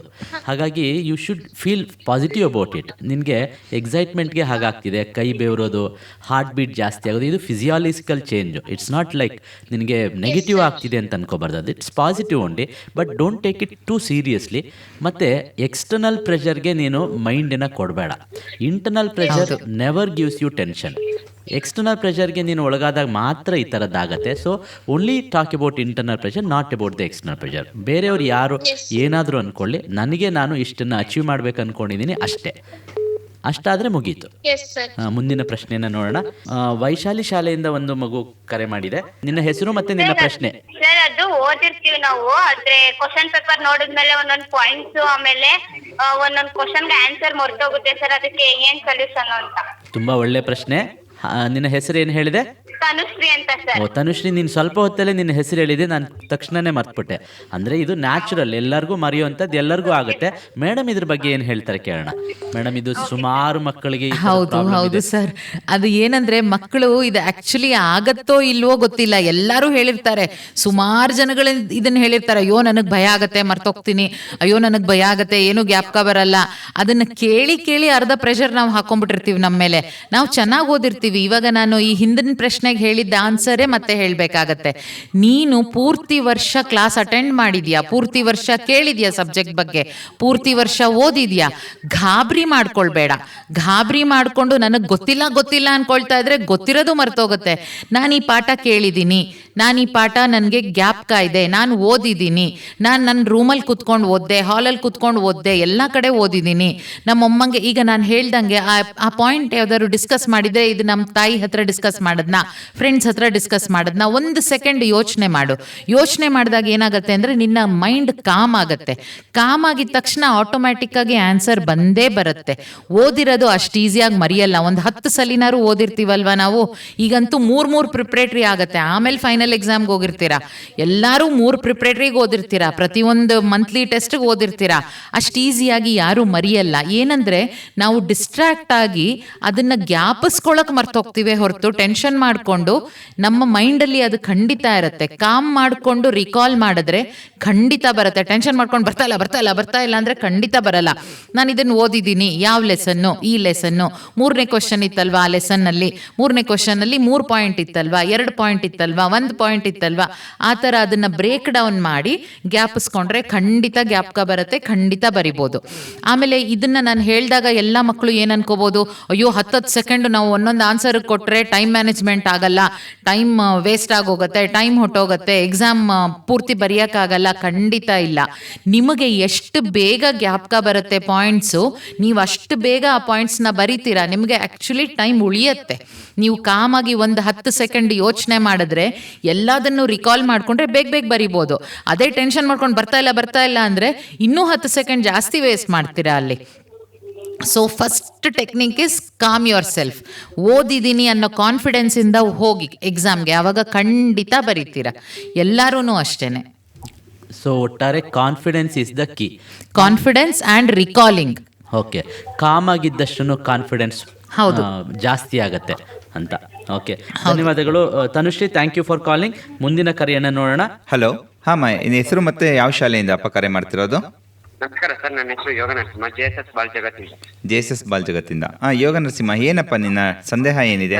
ಈ ಸ್ಟಡಿ ಹಾಲಿಡೇಸ್ ಅಲ್ಲಿ ಹೇಗೆ ಯೂಟಿಲೈಸೇಷನ್ ಮಾಡ್ಕೋಬೇಕು, ಹಾಗೆ ಇದು ಸ್ಟಡಿ ಹಾಲಿಡೇಸ್ ಏನಪ್ಪಾ ಅಡ್ವಾಂಟೇಜ್ ಆಯ್ತದ ಅಥವಾ ಡಿಸ್ಅಡ್ವಾಂಟೇಜ್ ಆಯ್ತದ? ಸ್ಟಡಿ ಹಾಲಿಡೇಸ್ ಅಂದ್ರೆ ಈಗ ಕೆಲವು ಶಾಲೆಗಳಲ್ಲಿ ಎಕ್ಸಾಮ್ ಹತ್ತಿರ ಬರ್ತಿದ್ದಾಗೇನೆ ಸ್ವಲ್ಪ ರಜೆ ಕೊಟ್ಟು ಇದು ಮಾಡ್ತಾರೆ. ಮಕ್ಕಳು ಅದನ್ನ ಯುಟಿಲೈಸ್ ಮಾಡ್ಕೊಳ್ಳೋದಕ್ಕಿಂತ ಹಾಳು ಮಾಡ್ಕೊಳ್ಳೋದೇ ಜಾಸ್ತಿ. ನಾನು ಒಂದು ಮಾತು ಹೇಳ, ನಾನು 10th ಮಕ್ಕಳಿಗೆ ಫಸ್ಟ್ ಸ್ಕೂಲ್ ಶುರು ಆದಾಗಿಂದ ಟ್ರೈನಿಂಗ್ ಕೊಡೋಕೆ ಶುರು ಮಾಡ್ತೀನಿ. ಒಂದು ದಿನದಲ್ಲಿ 24 ಗಂಟೆಗಳಿರುತ್ತೆ ಅಲ್ವಾ? ನೀವು 10 ಗಂಟೆಗಳ ಟೈಮ್ ಮಲ್ಕೊಂಡ್ರೆ ಇನ್ನು 14 ಗಂಟೆಗಳ ಕಾಲ ಉಳಿದಿರುತ್ತೆ. ಆ 14 ಗಂಟೆನಲ್ಲಿ ನೀವು ಒಂದು 5 ಗಂಟೆ ಕಾಲ ಟಿ ವಿ ನೋಡಿದ್ರಿ, ಊಟ ಮಾಡಿದ್ರಿ, ಮತ್ತಿನ್ನೇನೋ ಮಾಡಿದ್ರಿ, ಫ್ರೆಂಡ್ಸ್ ಜೊತೆ ಮಾತಾಡಿದ್ರಿ ಅಂದ್ರೂ 9 ಗಂಟೆ ಕಾಲ ಉಳಿದಿರುತ್ತೆ. 9 ಗಂಟೆ ಅಂದರೆ ಬೆಳಗ್ಗೆ 9 ಗಂಟೆಯಿಂದ ಸಾಯಂಕಾಲ 8 ಗಂಟೆ 9 ಗಂಟೆವರೆಗೂ ಅಂದ್ರೂ 12 ಅವರ್, ನಿಮಗೆ ಸುಮಾರು 10 ಅವರ್ಸ್ ಸಿಗತ್ತೆ. ಆ 10 ಅವರ್ಸ್ ಅಲ್ಲಿ ನೀವು ಎವ್ರಿ ಅವರ್ 10 ಮಿನಿಟ್ಸ್ ಬ್ರೇಕ್ ತಗೊಂಡು ಓದಿದ್ರು ಎಷ್ಟು ಟೈಮ್ ಸಿಕ್ತು ನಿಮಗೆ? ಎಷ್ಟು ಕವರ್ ಮಾಡ್ಬೋದು ಯೋಚನೆ ಮಾಡಿ. ಸುಮ್ಮನೆ ಅಯ್ಯೋ ಇಷ್ಟೇ 4 ದಿನ ಉಳಿತು ಏನೂ ಓದಕ್ಕಾಗಲ್ಲ ಅಂತ ಖಂಡಿತ ಅಲ್ಲ. 10 ಅವರ್ಸಲ್ಲಿ ಎಷ್ಟು ಕವರ್ ಮಾಡ್ಬೋದು, ಎಷ್ಟು ಪಾಯಿಂಟ್ಸ್ ಬರ್ಕೊಳ್ಬೋದು, ಎಷ್ಟು ಡಿಸ್ಕಷನ್ ಮಾಡ್ಬೋದು, ಎಷ್ಟನ್ನು ಕೂತ್ಕೊಂಡು ಕಾಮಾಗಿ ರಿಕಾಲ್ ಮಾಡ್ಕೊಳ್ಬೋದು. ನಮ್ಮ ಟೀಚರ್ ಈ ಪಾಠ ಮಾಡಿದಾಗ ನಾನು ಹೋಗಿರ್ಲಿಲ್ವಾ, ಆ ದಿನ ಈ ಪಾಠ ಆಗಿತ್ತಾ, ನನ್ನ ಫ್ರೆಂಡ್ಸ್ ಹತ್ರ ನೋಟ್ಸ್ ಇಸ್ಕೊಂಡು ಬರ್ಕೊಂಡಿದ್ನ, ಎಲ್ಲದನ್ನು ಅರೇಂಜ್ ಮಾಡ್ಕೊಳ್ಬೋದು. ನಿಮಗೆ ಒಂದು ವಾರ ಸಿಕ್ಕಿದ್ರೂ 10 ಅವರ್ಸ್ ಪರ್ ಡೇ ಅಂದರೆ ಎಷ್ಟಾಯಿತು? 80 ಅವರ್ಸು. 80 ಅವರ್ಸ್ ಯುಟಿಲೈಸ್ ಮಾಡಿ ನೀವು ಕರೆಕ್ಟಾಗಿ ಓದ್ಬಿಟ್ರೆ ನೀವು 50% ಬರ್ತಾ ಇರೋ ಮಾರ್ಕ್ಸು 75% ಕಣ್ಣು ಮುಚ್ಕೊಂಡು ಬರುತ್ತೆ. ಆದರೆ ಇದೆಲ್ಲದಕ್ಕೂ ಇಂಪಾರ್ಟೆಂಟ್ ಏನಂದರೆ ಡಿಸ್ಟ್ರ್ಯಾಕ್ಟ್ ಆಗಬಾರ್ದು. ಎವ್ರಿ 40 ಮಿನಿಟ್ಸ್ ಒಂದು 5 ಮಿನಿಟ್ಸ್ ಬ್ರೇಕ್ ತೊಗೊಳ್ಳಿ, ಕ್ವಶನ್ ಆನ್ಸರ್ ಡಿಸ್ಕಸ್ ಮಾಡಿ. ನಾನು ಆವಾಗಲೇ ಹೇಳ್ದಂಗೆ ಅಮ್ಮನ ಹತ್ರ ಹೋಗಿ ಈ ಪಾಠ ಎಲ್ಲ ಓದಿದೆ ಅಮ್ಮ, ಈ ಪಾಠದ ಇಂಪಾರ್ಟೆಂಟ್ ಪಾಯಿಂಟು ಅಂತ ಮಾತಾಡಿ ಬನ್ನಿ, ಮತ್ತೆ ಕೂತು ಓದಿ. ಟೈಮ್ ವೇಸ್ಟ್ ಮಾಡಬೇಡಿ. ನಿಮ್ಗೆ ಯಾರೂ ಬಂದು ಟೈಮ್ ವಾಪಸ್ ತಂದ್ಕೊಡಲ್ಲ. 1 ಸೆಕೆಂಡ್ ಹೋಯ್ತು ಅಂದರೆ ಅದು ಹೋದಂಗೆ ಲೆಕ್ಕ. ಸೊ ಎಷ್ಟು ಯುಟಿಲೈಸ್ ಮಾಡ್ಕೊಳ್ತೀರೋ ಅಷ್ಟು ಒಳ್ಳೆಯದು. ಅದನ್ನು ಇನ್ಯಾರ ಕೈಯಲ್ಲೂ ಇಲ್ಲ, ಅದು ನಿಮ್ಮ ಕೈಯಲ್ಲೇ ಇದೆ, ನೀವೇ ಮಾಡಬೇಕು. ಕೆಲವರಿಗೆ ತಾವೇ ಪ್ಲಾನ್ ಮಾಡ್ಕೊಳ್ಳೋ ರೂಢಿ ಇರುತ್ತೆ. ನೀವು ಹೇಳಿದ್ದು ನಾನು ಈ ಥರದಲ್ಲಿ ಇಷ್ಟು ಸಬ್ಜೆಕ್ಟನ್ನು ಇಷ್ಟು ಕವರ್ ಮಾಡ್ಕೋಬೇಕು ಅಂತ. ಪ್ಲಾನ್ ಸ್ಟಡಿ ಅಭ್ಯಾಸ ಇರೋರಿಗೆ ಸ್ಟಡಿ ಹಾಲಿಡೇಸ್ ಯುಟಿಲೈಸ್ ಮಾಡ್ಕೊಳ್ಳೋದು ಗೊತ್ತಿರುತ್ತೆ. ಪ್ಲಾನ್ ವೆಲ್ ಅಷ್ಟೇ ಸರ್. Plan well. ಆಮೇಲೆ ನಿಮಗೆ ಯಾವುದು ಅಕಸ್ಮಾತ್ ಯಾವುದೋ ಒಂದು ಸಬ್ಜೆಕ್ಟ್ ಸ್ವಲ್ಪ ಟಫ್ ಇದೆ ಅನ್ಸಿದ್ರೆ ಅದನ್ನು ಒಂದು 2 ಅವರ್ಸ್ ಓದಿ, ಬೇರೆ ಸಬ್ಜೆಕ್ಟ್ನ 1 ಅವರ್ ಓದಿ ಪರ್ ಡೇ, ಅಷ್ಟೇನೆ, ಏನು ತೊಂದರೆ ಇಲ್ಲ. ನಾನು ಹೇಳ್ದಂಗೆ ನಿಮಗೆ 6 ಅವರ್ಸ್ ಸಾಕು ನಿದ್ದೆ. ನಾನಿಲ್ಲಿ ನಿಮಗೆ 10 ಅವರ್ಸ್ ನಿದ್ದೆ ಕೊಡ್ತಾ ಇದ್ದೀನಿ. 24 ಅವರ್ಸಲ್ಲಿ ಫುಲ್ ಡೇ ನಿಮಗೆ ಹಾಲಿಡೇ ಅಂದರೆ ಇದ್ದರೆ 10 ಅವರ್ಸ್ ನೀವು ಮಲ್ಕೊಂಡ್ರು ಆಮೇಲೆ 14 ಅವರ್ಸ್ ಇದೆ ನಿಮಗೆ ಓದೋಕ್ಕೆ. ಟೈಮ್ ಇಲ್ಲ ಅಂತ ಯಾರು ಹೇಳಬೇಡಿ, ಟೈಮ್ ಮ್ಯಾನೇಜ್ ಮಾಡೋಕ್ಕಾಗಲ್ಲ ಅಂತ ಯಾರು ಹೇಳಬೇಡಿ.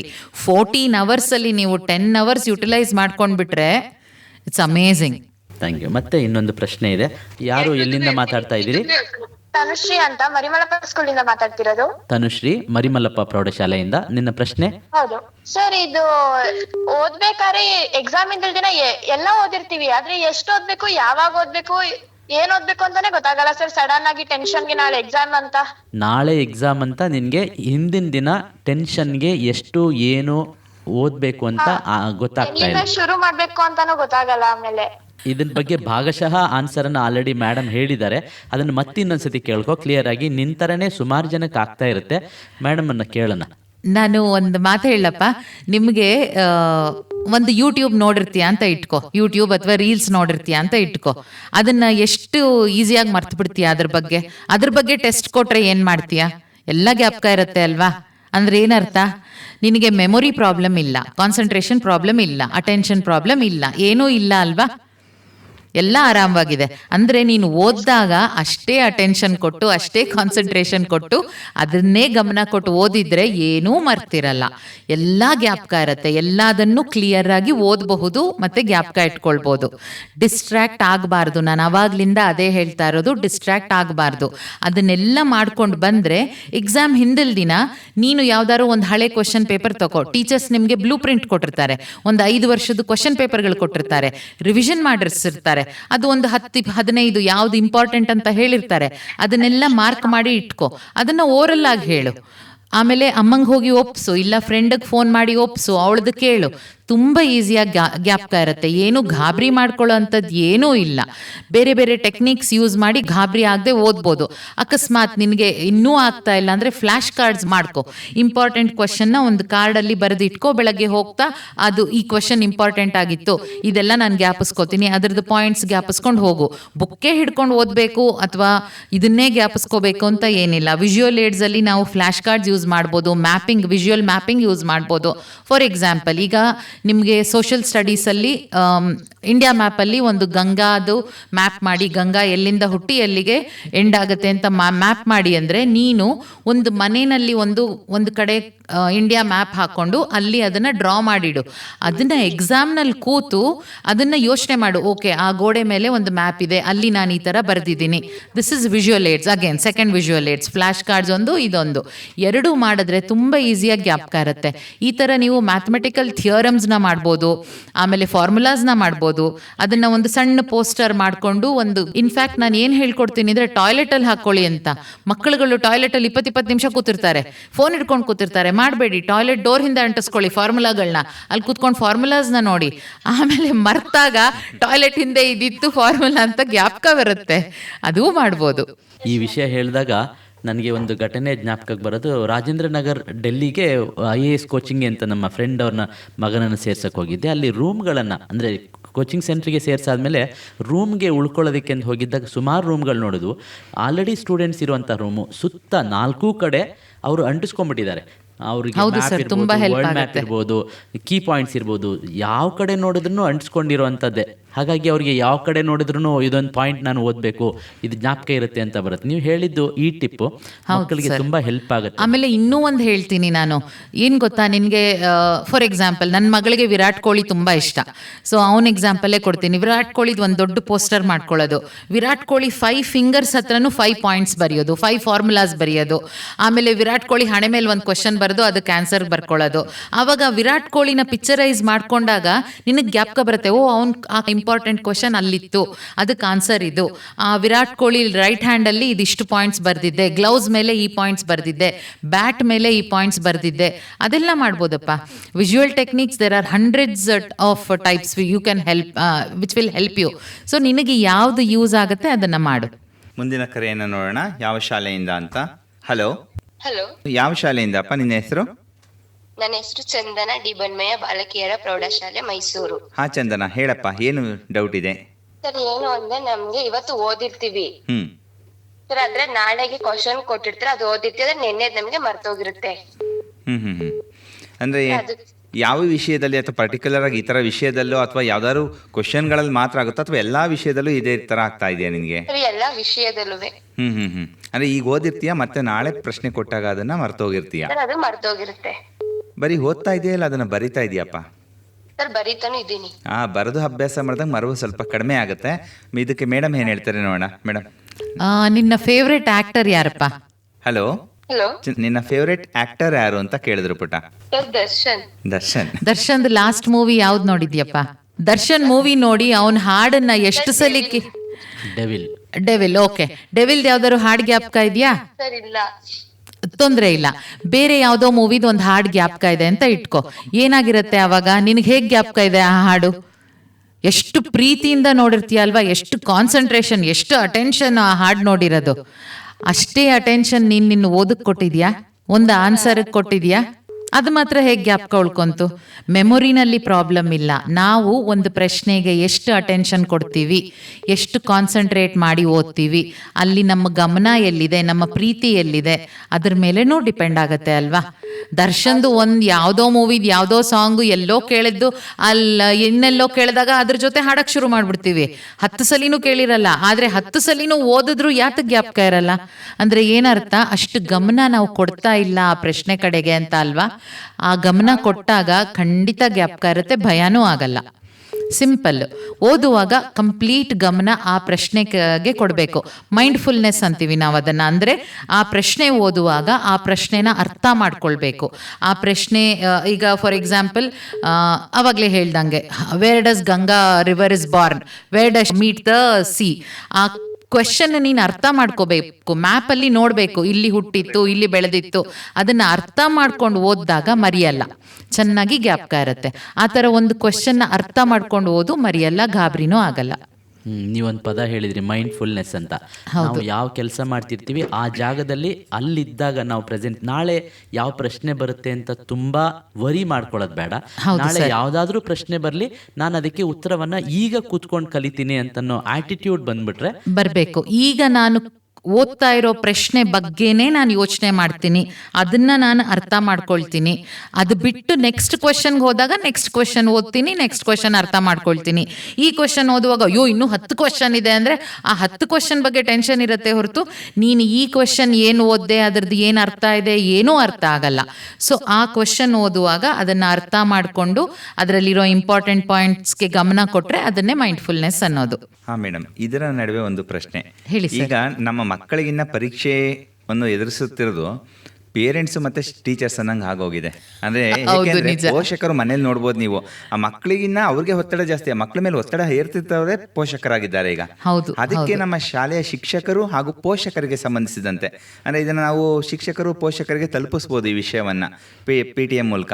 ಸೊ ಅದಕ್ಕೆ ಶಿಕ್ಷಕರಿಗೆ ಏನಾದರೂ 1-2 ನುಡಿಗಳನ್ನ ಹೇಳ್ಬೋದಾ ಮ್ಯಾಮ್? ಅಂದ್ರೆ ಯಾವ ರೀತಿ ಮಕ್ಕಳಿಗೆ ಪರೀಕ್ಷೆ ಭಯವನ್ನು ಹೋಗ್ಲಾಡ್ಸೋದು ಮತ್ತೆ ಅವರು ಕೂಡ ಅಷ್ಟು ಒತ್ತಡವನ್ನು ಹೇರಬಾರದು ಆ ರೀತಿ. ಈಗ ಏನಾಗೋಗಿದೆ ಅಂದರೆ world has become very competitive. ನಾವು ಏನೇ ಮಾಡಿದ್ರೂ ಅದನ್ನು ಕಡಿಮೆ ಮಾಡೋಕ್ಕಾಗ್ತಾ ಇಲ್ಲ. ತುಂಬ ಸ್ಟಡಿಗಳು ನಡೀತಾ ಇದೆ. ಟೀಚರ್ಸ್ ಜೊತೆ ನಾವು ವರ್ಕ್ಶಾಪ್ಗಳು ಕಂಡಕ್ಟ್ ಮಾಡ್ತೀವಿ, ಹೇಳ್ತೀವಿ ಮಾಡಬೇಡಿ ಅಂತ. ಆದರೆ ಒಂದು ಕಡೆಯಿಂದ ಮಕ್ಕಳಿಗೆ ಒತ್ತಡ ಬರಲ್ಲ. ಟಿ ವಿ ನೋಡಿದ್ರೆ ಅಲ್ಲೂ ಅದೇ ಮಾತಾಡ್ತಾರೆ, ಫೋನಲ್ಲಿ ನೋಡಿದ್ರೆ ರೀಲ್ಸಲ್ಲಿ ನೋಡಿದ್ರೆ ಅದು ಅಲ್ಲೇ ಮಾತಾಡ್ತಾರೆ, ಟೀಚರ್ಸು ಅದೇ ಹೇಳ್ತಾರೆ, ಪೇರೆಂಟ್ಸು ಅದೇ ಹೇಳ್ತಾರೆ, ಫ್ರೆಂಡ್ಸು ಅದೇ ಹೇಳ್ತಾರೆ. ಸೊ ಅದರಿಂದ ಕಡಿಮೆ ಮಾಡೋದು ಮಕ್ಕಳಿಗೆ ತುಂಬ ಕಷ್ಟ ಆಗುತ್ತೆ. ಆದರೆ ನಾನು ಟೀಚರ್ಸ್ಗೆ ಹೇಳೋದು ಏನು ಅಂದರೆ, ಅದನ್ನ ಭೂತದ ಥರ ತೋರಿಸ್ಬೇಡಿ ಮಕ್ಕಳಿಗೆ. ಇಟ್ಸ್ ನಾಟ್ ಅ ಮಾನ್ಸ್ಟರ್, ಅದು ನಿಮ್ಮನ್ನ ತಿನ್ಬಿಡತ್ತೆ, ಇದೇ ಎಂಡ್ ಗೋಲ್. ಖಂಡಿತ ಅಲ್ಲ. ಎಕ್ಸಾಮಲ್ಲಿ 95% ಮಾರ್ಕ್ಸ್ ತೆಗೆಯೋದು ಎಂಡ್ ಗೋಲ್ ಅಲ್ಲ. 90% ತಗೊಂಡು ಒಬ್ಬ ಒಳ್ಳೆ ಸಿಟಿಸನ್ ಆಗೋದು ಒಳ್ಳೆ ಗೋಲ್ ಇರಬೇಕು. 50% ತಗೊಂಡು ಒಬ್ಬ ಒಳ್ಳೆ ಸಿಟಿಸನ್ ಆಗೋದು ಒಂದು ಒಳ್ಳೆ ಗೋಲ್ ಇರಬೇಕೇ ಹೊರತು ಬರೀ ಎಕ್ಸಾಮಲ್ಲಿ ಪಾಸ್ ಆಗೋದು 95% ತಗೊಳ್ಳೋದು ಮಕ್ಕಳದು ಗೋಲ್ ಆಗಿರಬಾರ್ದು. ಟೀಚರ್ಸ್ ಅದನ್ನ ಹೇಳ್ತಾ ಹೋಗಬೇಕು. ಹೌದು, ಓದಪ್ಪ, ನೀನು ಓದುವಾಗ ಗಮನ ಇಟ್ಟು ಓದು, ಎಷ್ಟು ಓದಕ್ಕಾಗತ್ತೆ ನಿನ್ನ ಕೆಪಾಸಿಟಿನ ನೀನು ಟೆಸ್ಟ್ ಮಾಡ್ಕೊ. ನಿನಗೆ ಅರ್ಥ ಆಗಲಿಲ್ವಾ, ನಿಮ್ಮ ತಂದೆ ತಾಯಿ ಜೊತೆ ಡಿಸ್ಕಸ್ ಮಾಡು, ನಮ್ಮ ಜೊತೆ ಡಿಸ್ಕಸ್ ಮಾಡು. ಬೇರೆ ಹೆಲ್ಪ್ ಇದ್ದರೆ ಸ್ಕೂಲ್ನಲ್ಲಿ ಕಾಲೇಜ್ಗಳಲ್ಲಿ ಹೆಲ್ಪ್ ತಗೊಳ್ಳಿ ನೀವು. ಆದರೆ ಇದು ಭೂತ ಅಲ್ಲ ಅಂತ ಸ್ಟಾರ್ಟಿಂಗಿಂದ ಮಕ್ಕಳಿಗೆ ಹೇಳ್ಕೊಂಡು ಬಂದರೆ ಮಕ್ಕಳ ಮೈಂಡನ್ನ ನಾವು ಕಾಮ ಮಾಡ್ತಾ ಬಂದಷ್ಟು ಮಕ್ಕಳಿಗೆ ರಿಕಾಲ್ ಪವರು ಜಾಸ್ತಿ ಆಗುತ್ತೆ, ಭಯನೂ ಕಡಿಮೆ ಆಗುತ್ತೆ, ಮತ್ತು ಕಾಮಾಗಿ ಎಕ್ಸಾಮ್ ಬರೆಯೋಕ್ಕೂ ಹೆಲ್ಪ್ ಆಗುತ್ತೆ. ನಾನು ಅದನ್ನು ತುಂಬ ಇಂಪಾರ್ಟೆಂಟಾಗಿ ಟೀಚರ್ಸ್ಗೆ ಹೇಳ್ತೀನಿ. Yes, it's a competitive world. Yes, they have to get scores to get in to good colleges, but that is not the end goal. ಒಬ್ಬ ಒಳ್ಳೆ ಸಮಾಜದಲ್ಲಿ ಒಬ್ಬ ಒಳ್ಳೆ ವ್ಯಕ್ತಿಯಾಗಿ ಬದುಕೋದು, ನಮ್ಮ ದೇಶನ ಮುಂದೆ ತಗೊಂಡು ಹೋಗೋದು, ನಮ್ಮ ಎನ್ವಿರಾನ್ಮೆಂಟ್ನ ಕ್ಲೀನಾಗಿಡೋದು, ಇದೆಲ್ಲನೂ ಗೋಲ್ ಆಗಿರಬೇಕು. ಬರೀ ಪರೀಕ್ಷೆನಲ್ಲಿ 99% ತಗೊಳ್ಳೋದು ಒಂದೇ ಗೋಲ್ ಆಗಿರಬಾರ್ದು. ಅದನ್ನು ಹೇಳಿದಾಗ ಮಕ್ಕಳು ಕಾಮ್ ಡೌನ್ ಆಗ್ತಾರೆ, ಖಂಡಿತ ಚೆನ್ನಾಗಿ ಓದ್ತಾರೆ. ಮೇಡಮ್, ಇದು ಒಳ್ಳೆ ಪಾಯಿಂಟ್ ಹೇಳಿದ್ರಿ. ಸುಮಾರು ಜನಕ್ಕೆ ಅಲ್ಟಿಮೇಟ್ ಮಾರ್ಕ್ಸ್ ಅಂತ ಬಂದ್ಬಿಟ್ಟಾಗ ಉಳಿದಿದ್ದೆಲ್ಲವನ್ನ ಮರ್ತು ಬಿಡ್ತಾರೆ. ಹೌದು ಸರ್. ಆದರೆ ಮಾರ್ಕ್ಸೇ ಇಂಪಾರ್ಟೆಂಟ್ ಅಲ್ಲ, marks important. It's A part of your life, it is not your whole life. ಇವಾಗ 10th ಸ್ಟ್ಯಾಂಡರ್ಡಲ್ಲಿ ಬರೀ ನಿಮಗೆ ಹೇಳೋಣ ಒಂದು 70% ಬಂತು. PUCಗೆ ಬೇರೆ ಒಂದು ಕಾಲೇಜಿಗೆ ಸೇರ್ಕೊಂಡ್ರಿ, ಅಲ್ಲೂ ಚೆನ್ನಾಗಿ ಓದ್ಬೋದು ನೀವು. ಇಲ್ಲಿ ನಿಮಗೆ ಎಕ್ಸ್ಪೀರಿಯನ್ಸ್ ಆಗಿದೆ, ನಾನು ಏನು ತಪ್ಪು ಮಾಡಿದೆ, ಎಲ್ಲಿ ಡಿಸ್ಟ್ರ್ಯಾಕ್ಟ್ ಆದೆ, ಏನು ಓದಲಿಲ್ಲ, ಅದನ್ನು ನೀವು ಕಲ್ತಿದ್ದೀರಾ. ಅದನ್ನು ಉಪಯೋಗಿಸ್ಕೊಂಡು ಫಸ್ಟ್ PUC ಸೆಕೆಂಡ್ PUCನಲ್ಲಿ ಚೆನ್ನಾಗಿ ಓದಿ. ಅಲ್ಲಿ ಇನ್ನೂ ಕಲಿತೀರಾ ನೀವು, ಇಲ್ಲಿ ಏನು ತಪ್ಪು ಮಾಡಿದೆ, ಇಲ್ಲೇನು ಸರಿ ಮಾಡಿದೆ, ಅದನ್ನು ಮುಂದೆ ಲಾಗ್ ಹೋಗ್ತೀರಾ ಅಥವಾ BSc ಮಾಡ್ತೀರಾ, MSc ಮಾಡ್ತೀರಾ, ಅಲ್ಲಿ ಆ ಟೆಕ್ನಿಕ್ಸ್ನ ಯೂಸ್ ಮಾಡಿ. ಅದಾದಮೇಲೆ ಅಲ್ಲೂ ಕಲಿತೀರಾ ನೀವು, ಅದನ್ನು ನೀವು ಕೆಲಸಕ್ಕೆ ಸೇರ್ಕೊಂಡಾಗ ಯೂಸ್ ಮಾಡಿ. ಒಂದೇ ಕಡೆ 10th ನಿಮ್ಮದು ಎಲ್ಲ ಮುಗ್ದೋಗಲ್ಲ. 10th ಕಲಿಕೆಯ ಶುರುನೇ ಹೊರತು ಕಲಿಕೆಯ ಸಮಾಪ್ತಿ ಅಲ್ಲ ಅದು. ಸೊ ಅಲ್ಲಿಂದ ಶುರು ಮಾಡಿ ಕಲಿಯಕ್ಕೆ ನೀವು ತುಂಬಾ ಹೆಲ್ಪ್ ಆಗುತ್ತೆ. ಕನ್ಸಿಸ್ಟೆಂಟ್ ಆಗಿ ಓದೋದ್ರಲ್ಲಿ ತೊಡಗಿಸ್ಕೊಂಡಿದ್ರೆ ಹೌದು ಸರ್, ಗ್ಯಾರಂಟಿ ಖಂಡಿತ.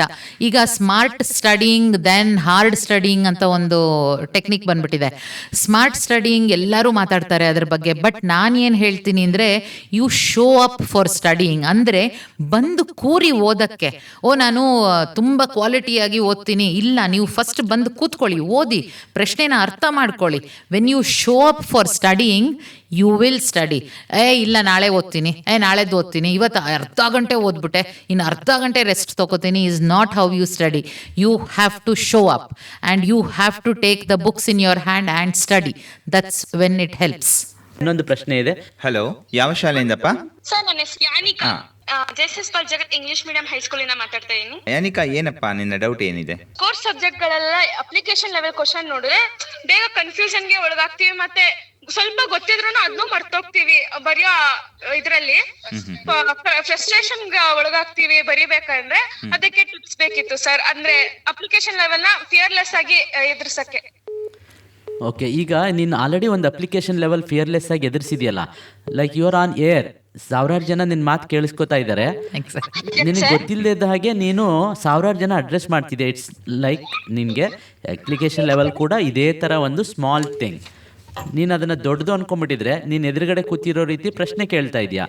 ಇದು ಕಾನ್ಫಿಡೆಂಟಾಗಿ ನೀನು ಮಾತಾಡ್ತಾ ಇರೋದನ್ನು ತೋರಿಸ್ತಾ ಇದೆ. ಸೊ ನೆವರ್ ವರಿ ಅಬೌಟ್ ನಿನಗೆ ನಾನು ಇದು ದೊಡ್ಡದು ಅಪ್ಲಿಕೇಶನ್ ಲೆವೆಲು ಅಂತ ಏನು ಅನ್ಕೋಬೇಡ. ಮೇಡಮಿಗೆ ಟ್ರಾನ್ಸ್ಫರ್ ಮಾಡ್ತೀನಿ ನಿನ್ನ ಪ್ರಶ್ನೆನ. ಮೇಡಮ್ ಇದ್ರ ಬಗ್ಗೆ ನಾನು ಏನು ಹೇಳಕ್ಕೆ ಇಷ್ಟಪಡ್ತೀನಿ ಅಂದರೆ ಅಪ್ಲಿಕೇಶನ್ ಲೆವೆಲ್ ಅಂದರೆ ಏನಪ್ಪ ನಿನ್ನ ಪ್ರಕಾರ? ಮ್ಯಾಮ್ ಅದು ಸೇಮ್ ಟಾಪಿಕ್ ಇರುತ್ತೆ, ಬಟ್ ಅದು ಅಪ್ಲಿಕೇಶನ್ ಬೇರೆ ತರ ಹೊಸದಾಗಿ ಒಂದು ಕ್ವಶನ್ ಬಂದಿದೆ, ನಾವ್ ಅದನ್ನ ಫ್ರೇಮ್ ಮಾಡಿ ನಾವೇ ಸಾಲ್ವ್ ಮಾಡ್ಬೇಕು. ಅದನ್ನ ಓದಿರಲ್ಲ, ಹೊಸದಾಗಿ ಕ್ವಶನ್ ಬಂದಿರುತ್ತೆ, ಅದನ್ನ ನಾವ್ ಹೆಂಗ್ ಫೇಸ್ ಮಾಡೋದು ಅಂತ ನಂಗೆ ಡೌಟ್ ಇದೆ ಮ್ಯಾಮ್. ಈಗ ಒಂದು topic, for example harmful things in environment ಅಂತ ಒಂದು ಟಾಪಿಕ್ ಇದೆ, ಅದನ್ನ ಅಪ್ಲಿಕೇಶನ್ ಲೆವೆಲ್ ಅಲ್ಲಿ ಬೇರೆ ತರ ಕೇಳ್ತಾರೆ, ಅದನ್ನ ಹೇಗೆ ಆನ್ಸರ್ ಮಾಡೋದು ಅಂತನಾ? Yes ma'am. ಸೊ ಫಸ್ಟ್ ನೀನು ಕ್ವಶನ್ನ ಅರ್ಥ ಮಾಡ್ಕೊಳ್ಬೇಕಲ್ವಾ? ಸಿಂಪಲ್, ಏನು ಕ್ವಶನ್ ಕೇಳಿದ್ದಾರೆ, ಈ ಕ್ವಶನ್ ಅರ್ಥ ಏನು, ಇದನ್ನ ಬೇರೆ ಥರ ನಾನು ಎಲ್ಲರೂ ಓದಿದ್ದೀನ, ಇದನ್ನ ಓದಿ ನಾನು ಅದನ್ನ ಏನು ಪಾಯಿಂಟ್ಸ್, ಕೀ ಪಾಯಿಂಟ್ಸ್ ಏನು ಅರ್ಥ ಮಾಡ್ಕೊಂಡಿದ್ದೀನಿ ಕ್ವಶನ್ಸ್ ಬಗ್ಗೆ, ಅದನ್ನ ನೀನು ಯೋಚನೆ ಮಾಡಿದ ತಕ್ಷಣ ಒಂದು 10 seconds ಕೊಟ್ಟು ನಿನಗೆ I think you will get your answer. Ma'am ಅದು ಅರ್ಥ ಮಾಡ್ಕೊಂಡಾಗ್ಲೂ ಮ್ಯಾಮ್ ಫಿಯರ್ ಒಳಗಾದಾಗ ನಂಗೆ ಎಲ್ಲ ಕನ್ಫ್ಯೂಸ್ ಆಗುತ್ತೆ, ಎಲ್ಲ ಮರ್ತೋಗ್ತೀನಿ, ಆ ಮೂಮೆಂಟ್ಗೆ ಫುಲ್ ಬ್ಲಾಂಕ್ ಆಗುತ್ತೆ.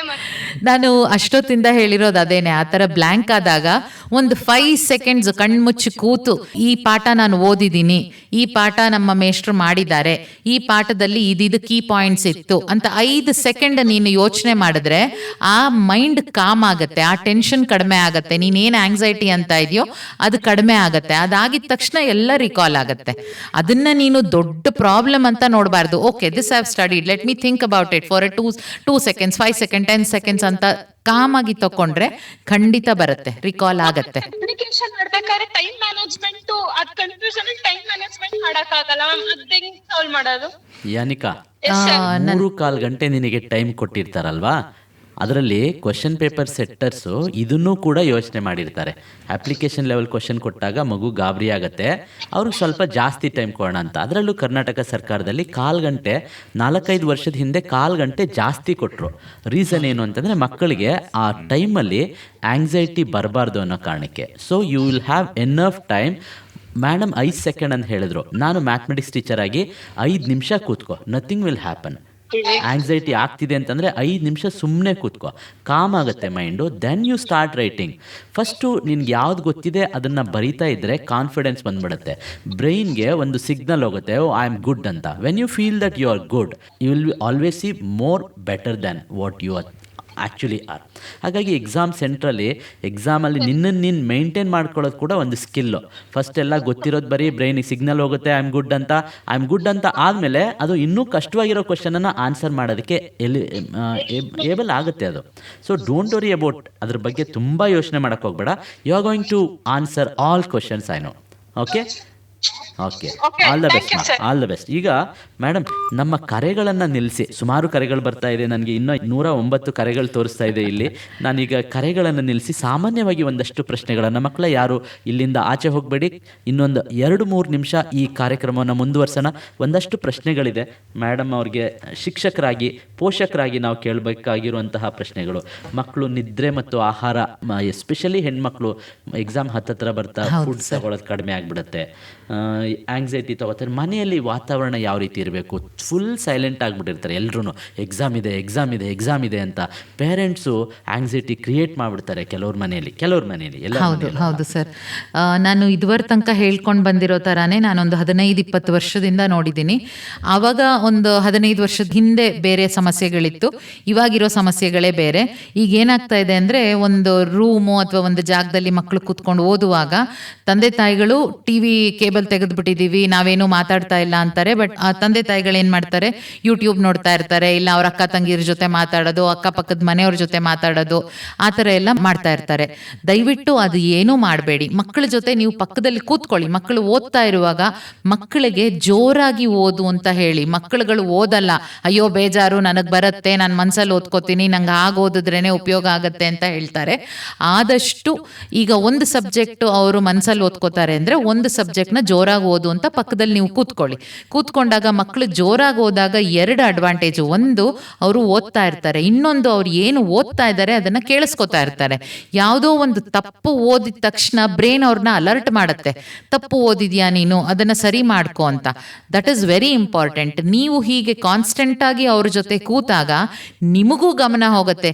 ಅದು ಯಾವುದೋ ಒಂದು ಮೊನ್ನೆ ಓದಿದಾಗ ಈ ಆನ್ಸರ್ ಬೇರೆ ಒಂದು ಪಾಯಿಂಟ್ ಹೇಳಿದ್ಯಲ್ಲ, ಅದು ಮರ್ತಿದ್ಯಾ ಅಂತ ನೀವು ಅವ್ರಿಗೆ ಗಮನ ಕೊಡ್ಬೋದು.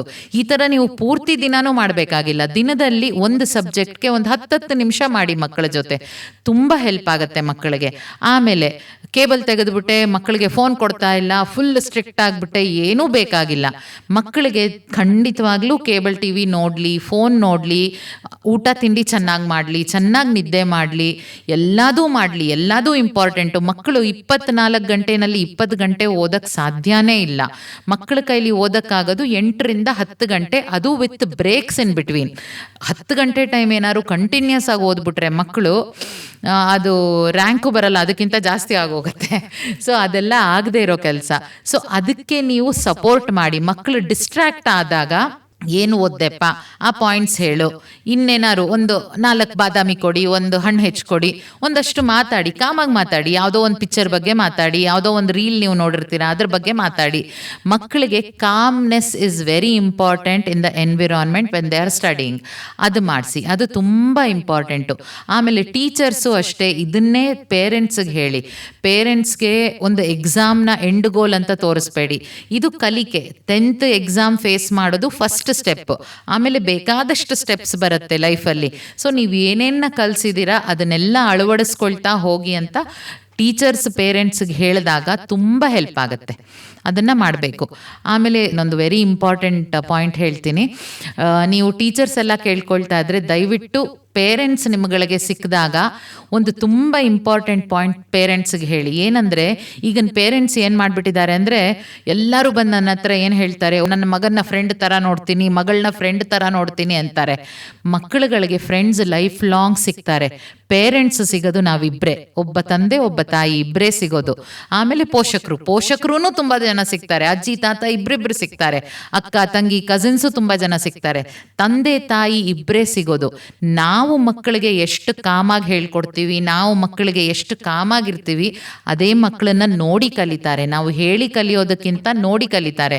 ಸೊ ನಾವು ನಮ್ಮ ಮಕ್ಕಳಿಗೆ ಫ್ರೆಂಡ್ಸ್ ಆಗೋದು ಬೇಡ, ತಂದೆ ತಾಯಿಯಾಗಿ ಇರೋಣ, ಪೋಷಕರಾಗಿ ಇರೋಣ, ಟೀಚರ್ಸ್ ಆಗಿ ಇರೋಣ. ಕೆಲವು ಟೀಚರ್ಸು ಬಂದು ಹೇಳ್ತಾರೆ, I am very friends with my children ನಾವು ಅಂತ. No, you have to be very friendly with your children. You can't become their friends. They have enough friends in their life. Please be teachers and parents, but be friendly. Yes, that is very important. ಎಲ್ಲ teachers ಇದನ್ನು ತಂದೆ ತಾಯಿಗೆ communicate ಮಾಡಿ. ತಂದೆ ತಾಯಿಗಳು ಕೇಳ್ತಾ ಇದ್ರೆ ದಯವಿಟ್ಟು ಇದು ನಿಮ್ಮ ಲೈಫಲ್ಲಿ ಅಳವಡಿಸ್ಕೊಳ್ಳಿ. ಯಾಕಂದರೆ ಮಕ್ಕಳಿಗೆ ಫ್ರೇಮ್ ವರ್ಕ್ ಹಾಕ್ಕೊಡೋದು ನಾವು, ಮಕ್ಕಳಿಗೆ ತಪ್ಪು ಸರಿ ಹೇಳ್ಕೊಡೋದು ನಾವು. ಫ್ರೆಂಡ್ಸ್ ಹೇಳ್ಕೊಡಲ್ಲ. ಫ್ರೆಂಡ್ಸ್ ಏನಂತಾರೆ, ನಾನೊಂದು ಸಿಗರೇಟ್ ಸೇದ್ದೆ ಕಣೋ, ಚೆನ್ನಾಗಿತ್ತು, ನೀನು ಬಾರೋ ಅಂತ ಹೇಳ್ತಾರೆ ಹೊರತು ಅದು ತಪ್ಪು ಅಂತ ಹೇಳಲ್ಲ ಮಕ್ಕಳು. So let us be parents and teachers first. ಸುಮಾರು ವಿಷಯಗಳನ್ನು ನಾವು ಮಾತಾಡಿದ್ವು. ತುಂಬ ಉಪಯುಕ್ತವಾದ ಮಾಹಿತಿ ತಮ್ಮಿಂದ ಆಗಿದ್ದು. ಒಬ್ಬ ಶಿಕ್ಷಕನಾಗಿ ನನಗೆ ತುಂಬ ಖುಷಿಯಾದಂತಹ ಸಮಯ ಇಂದು. Thank you sir. ಭಾಳ ಉಪಯುಕ್ತ ಮಾಹಿತಿಗಳನ್ನು ನೀಡಿದ್ದೀರಾ. ಪರೀಕ್ಷೆ ಅನ್ನೋದು ಜೀವನದ ಒಂದು ಭಾಗವೇ ಹೊರತು ಅದೇ ಜೀವನ ಅಲ್ಲ ಅನ್ನುವಂಥ ನಿಮ್ಮ ಮಾತು ವಿದ್ಯಾರ್ಥಿಗಳಲ್ಲಿ ಆತ್ಮವಿಶ್ವಾಸ ಮೂಡಿಸಿದೆ ಅಂತ ನಂಬಿದ್ದೀನಿ. ಪರೀಕ್ಷಾ ಭಯವನ್ನು ಬದಿಗಿಟ್ಟು ದೃಢ ಮನಸ್ಸಿನಿಂದ ಪರೀಕ್ಷೆ ಎದುರಿಸಲು ನೀವು ನೀಡಿದ ಸಲಹೆಗಳಿಗಾಗಿ ಧನ್ಯವಾದಗಳು. ಕೇಳುಗರಿಗೆಲ್ಲರಿಗೂ ಪರೀಕ್ಷೆಯ ಶುಭಾಶಯಗಳು. ಈಗ ಮೇಡಮ್ ತಮ್ಮ ನಂಬರನ್ನು ಹೇಳ್ತಾರೆ. ಇದು ಸುಮಾರು ಪ್ರಶ್ನೆಗಳು ಇನ್ನೂ ಹಾಗೇ ಇದ್ದಾವೆ. ಅವರನ್ನು ಕಾಂಟ್ಯಾಕ್ಟ್ ಮಾಡಬಹುದು. ಖಂಡಿತ ವಾಟ್ಸ್ಯಾಪ್ ಮಾಡಿ. ನನ್ನ ನಂಬರು 9844313990. ನೀವು ವಾಟ್ಸ್ಯಾಪ್ ಮಾಡಿದ್ರೆ ನಾನು ಖಂಡಿತ ನಿಮ್ಮ ಜೊತೆ ಚಾಟ್ ಮಾಡ್ತೀನಿ ವಾಟ್ಸ್ಯಾಪಲ್ಲಿ. ಫೋನ್ ಮಾಡಿದ್ರೆ ಸ್ವಲ್ಪ ಕಷ್ಟ ಆಗ್ಬೋದು, ಯಾಕಂದರೆ ಒಂದ್ರ ಮೇಲೆ ಒಂದು ಫೋನ್ ಬರುತ್ತೆ, ಆಮೇಲೆ ನನ್ನ ಕೌನ್ಸಿಲಿಂಗ್ ಸೆಷನ್ಗಳಿರುತ್ತೆ. ಬಟ್ ನೀವು ವಾಟ್ಸ್ಯಾಪಲ್ಲಿ ನನಗೆ ಕ್ವೆಶನ್ಸ್ ಕಳಿಸಿದ್ರೆ ನಾನು 100% ನಿಮಗೆ ಆನ್ಸರ್ ಮಾಡ್ತೀನಿ. ಇನ್ನೊಮ್ಮೆ ಫೋನ್ ನಂಬರು 9844313990. ಆಮೇಲೆ ಬಂದು ಮೀಟ್ ಮಾಡಬೇಕು ಅಂದರೆ ಖಂಡಿತ ಮೀಟ್ ಮಾಡ್ಬೋದು, ಬಟ್ ಎಕ್ಸಾಮ್ ಆದಮೇಲೆ. ಅದು ನಿಮ್ಮ ಫಸ್ಟ್ PUCಗೆ ಸೆಕೆಂಡ್ PUCಗೆ ಹೆಲ್ಪ್ ಮಾಡ್ತೀನಿ ಹೊರತು 10th ತುಂಬ ಕಷ್ಟ ಆಗುತ್ತೆ. ನಿಮಗೆ ತುಂಬ ಕಡಿಮೆ ಟೈಮ್ ಉಳಿದಿದೆ ಎಕ್ಸಾಮ್ಗೆ ಅಲ್ವಾ. ಎಲ್ಲರೂ ಕಾಮಾಗಿ ಕೂತು ಓದಿ, ಎಲ್ಲರೂ ಒಂದು ವರ್ಷದ ಪೂರ್ತಿ ಪಾಠ ಕೇಳಿದ್ದೀರಾ, ಓದಿದ್ದೀರಾ, 3 ಪ್ರಿಪ್ರೇಟ್ರಿ ಅಟೆಂಡ್ ಮಾಡಿದ್ದೀರಾ. ನಾನು ಹೇಳ್ದಂಗೆ ಯಾವ ಪ್ರಶ್ನೆ ಓದ್ತಾ ಇದ್ದೀರಾ ಅದನ್ನು ಅರ್ಥ ಮಾಡ್ಕೊಳ್ಳಿ, ಅದನ್ನು ಬೇಕಾದರೆ ಬರೀರಿ, ಫ್ರೆಂಡ್ಸ್ ಜೊತೆ ಡಿಸ್ಕಸ್ ಮಾಡಿ, ಪೇರೆಂಟ್ಸ್ ಜೊತೆ ಡಿಸ್ಕಸ್ ಮಾಡಿ. ಖಂಡಿತ ನಿಮ್ಮೆಲ್ಲರ ಕೈಲೂ ಆಗುತ್ತೆ. Good luck to everybody who is listening. ತಮಗೆ ಧನ್ಯವಾದಗಳು. ನಮಸ್ಕಾರ. ನಮಸ್ತೆ.